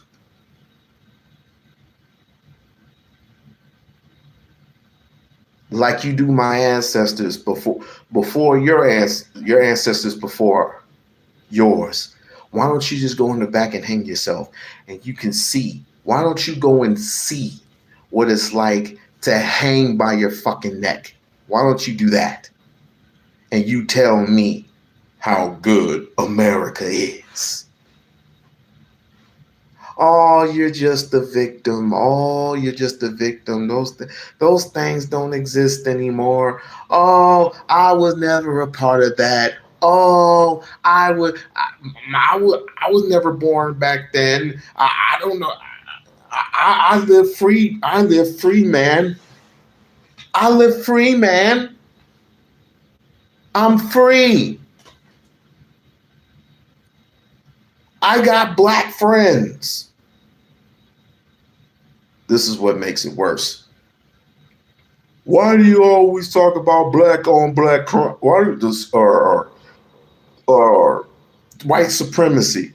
There is no such thing as white supremacy. I literally heard Brandon Tatum say that. I literally heard it. And if I did hear it, I would be gladly find the tape. Is that white supremacy don't exist? It's the same thing as saying racism doesn't exist. Why does it have to be race all the time? We're not hearing it. You got deep fried a long fucking time ago. Like, share, and subscribe. Excuse me. Like, share, and subscribe to the channel. Like, share, and subscribe to the channel. Thank you for the support. Thank you for the love. Thank you for the flowers. Thank you for the cash apps. Thank you for the super chat.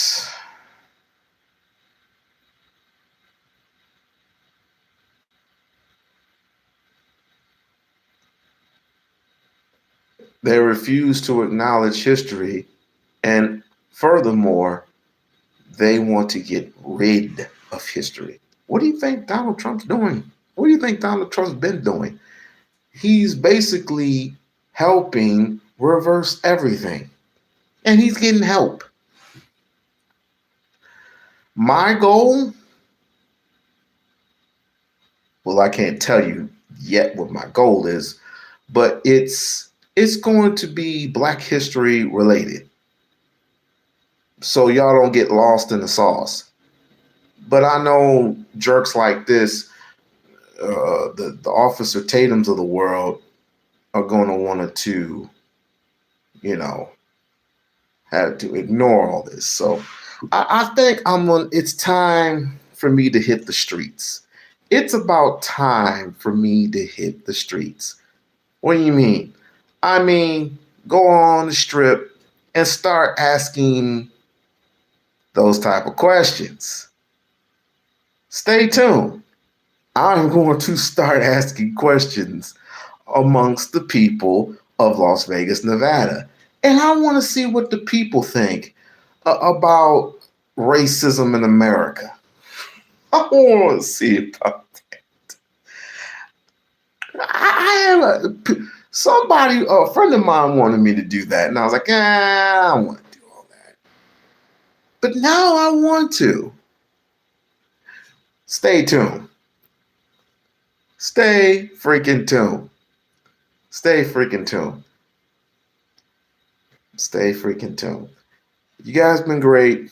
You guys have been wonderful. Barb, Lisa, as always. Lisa.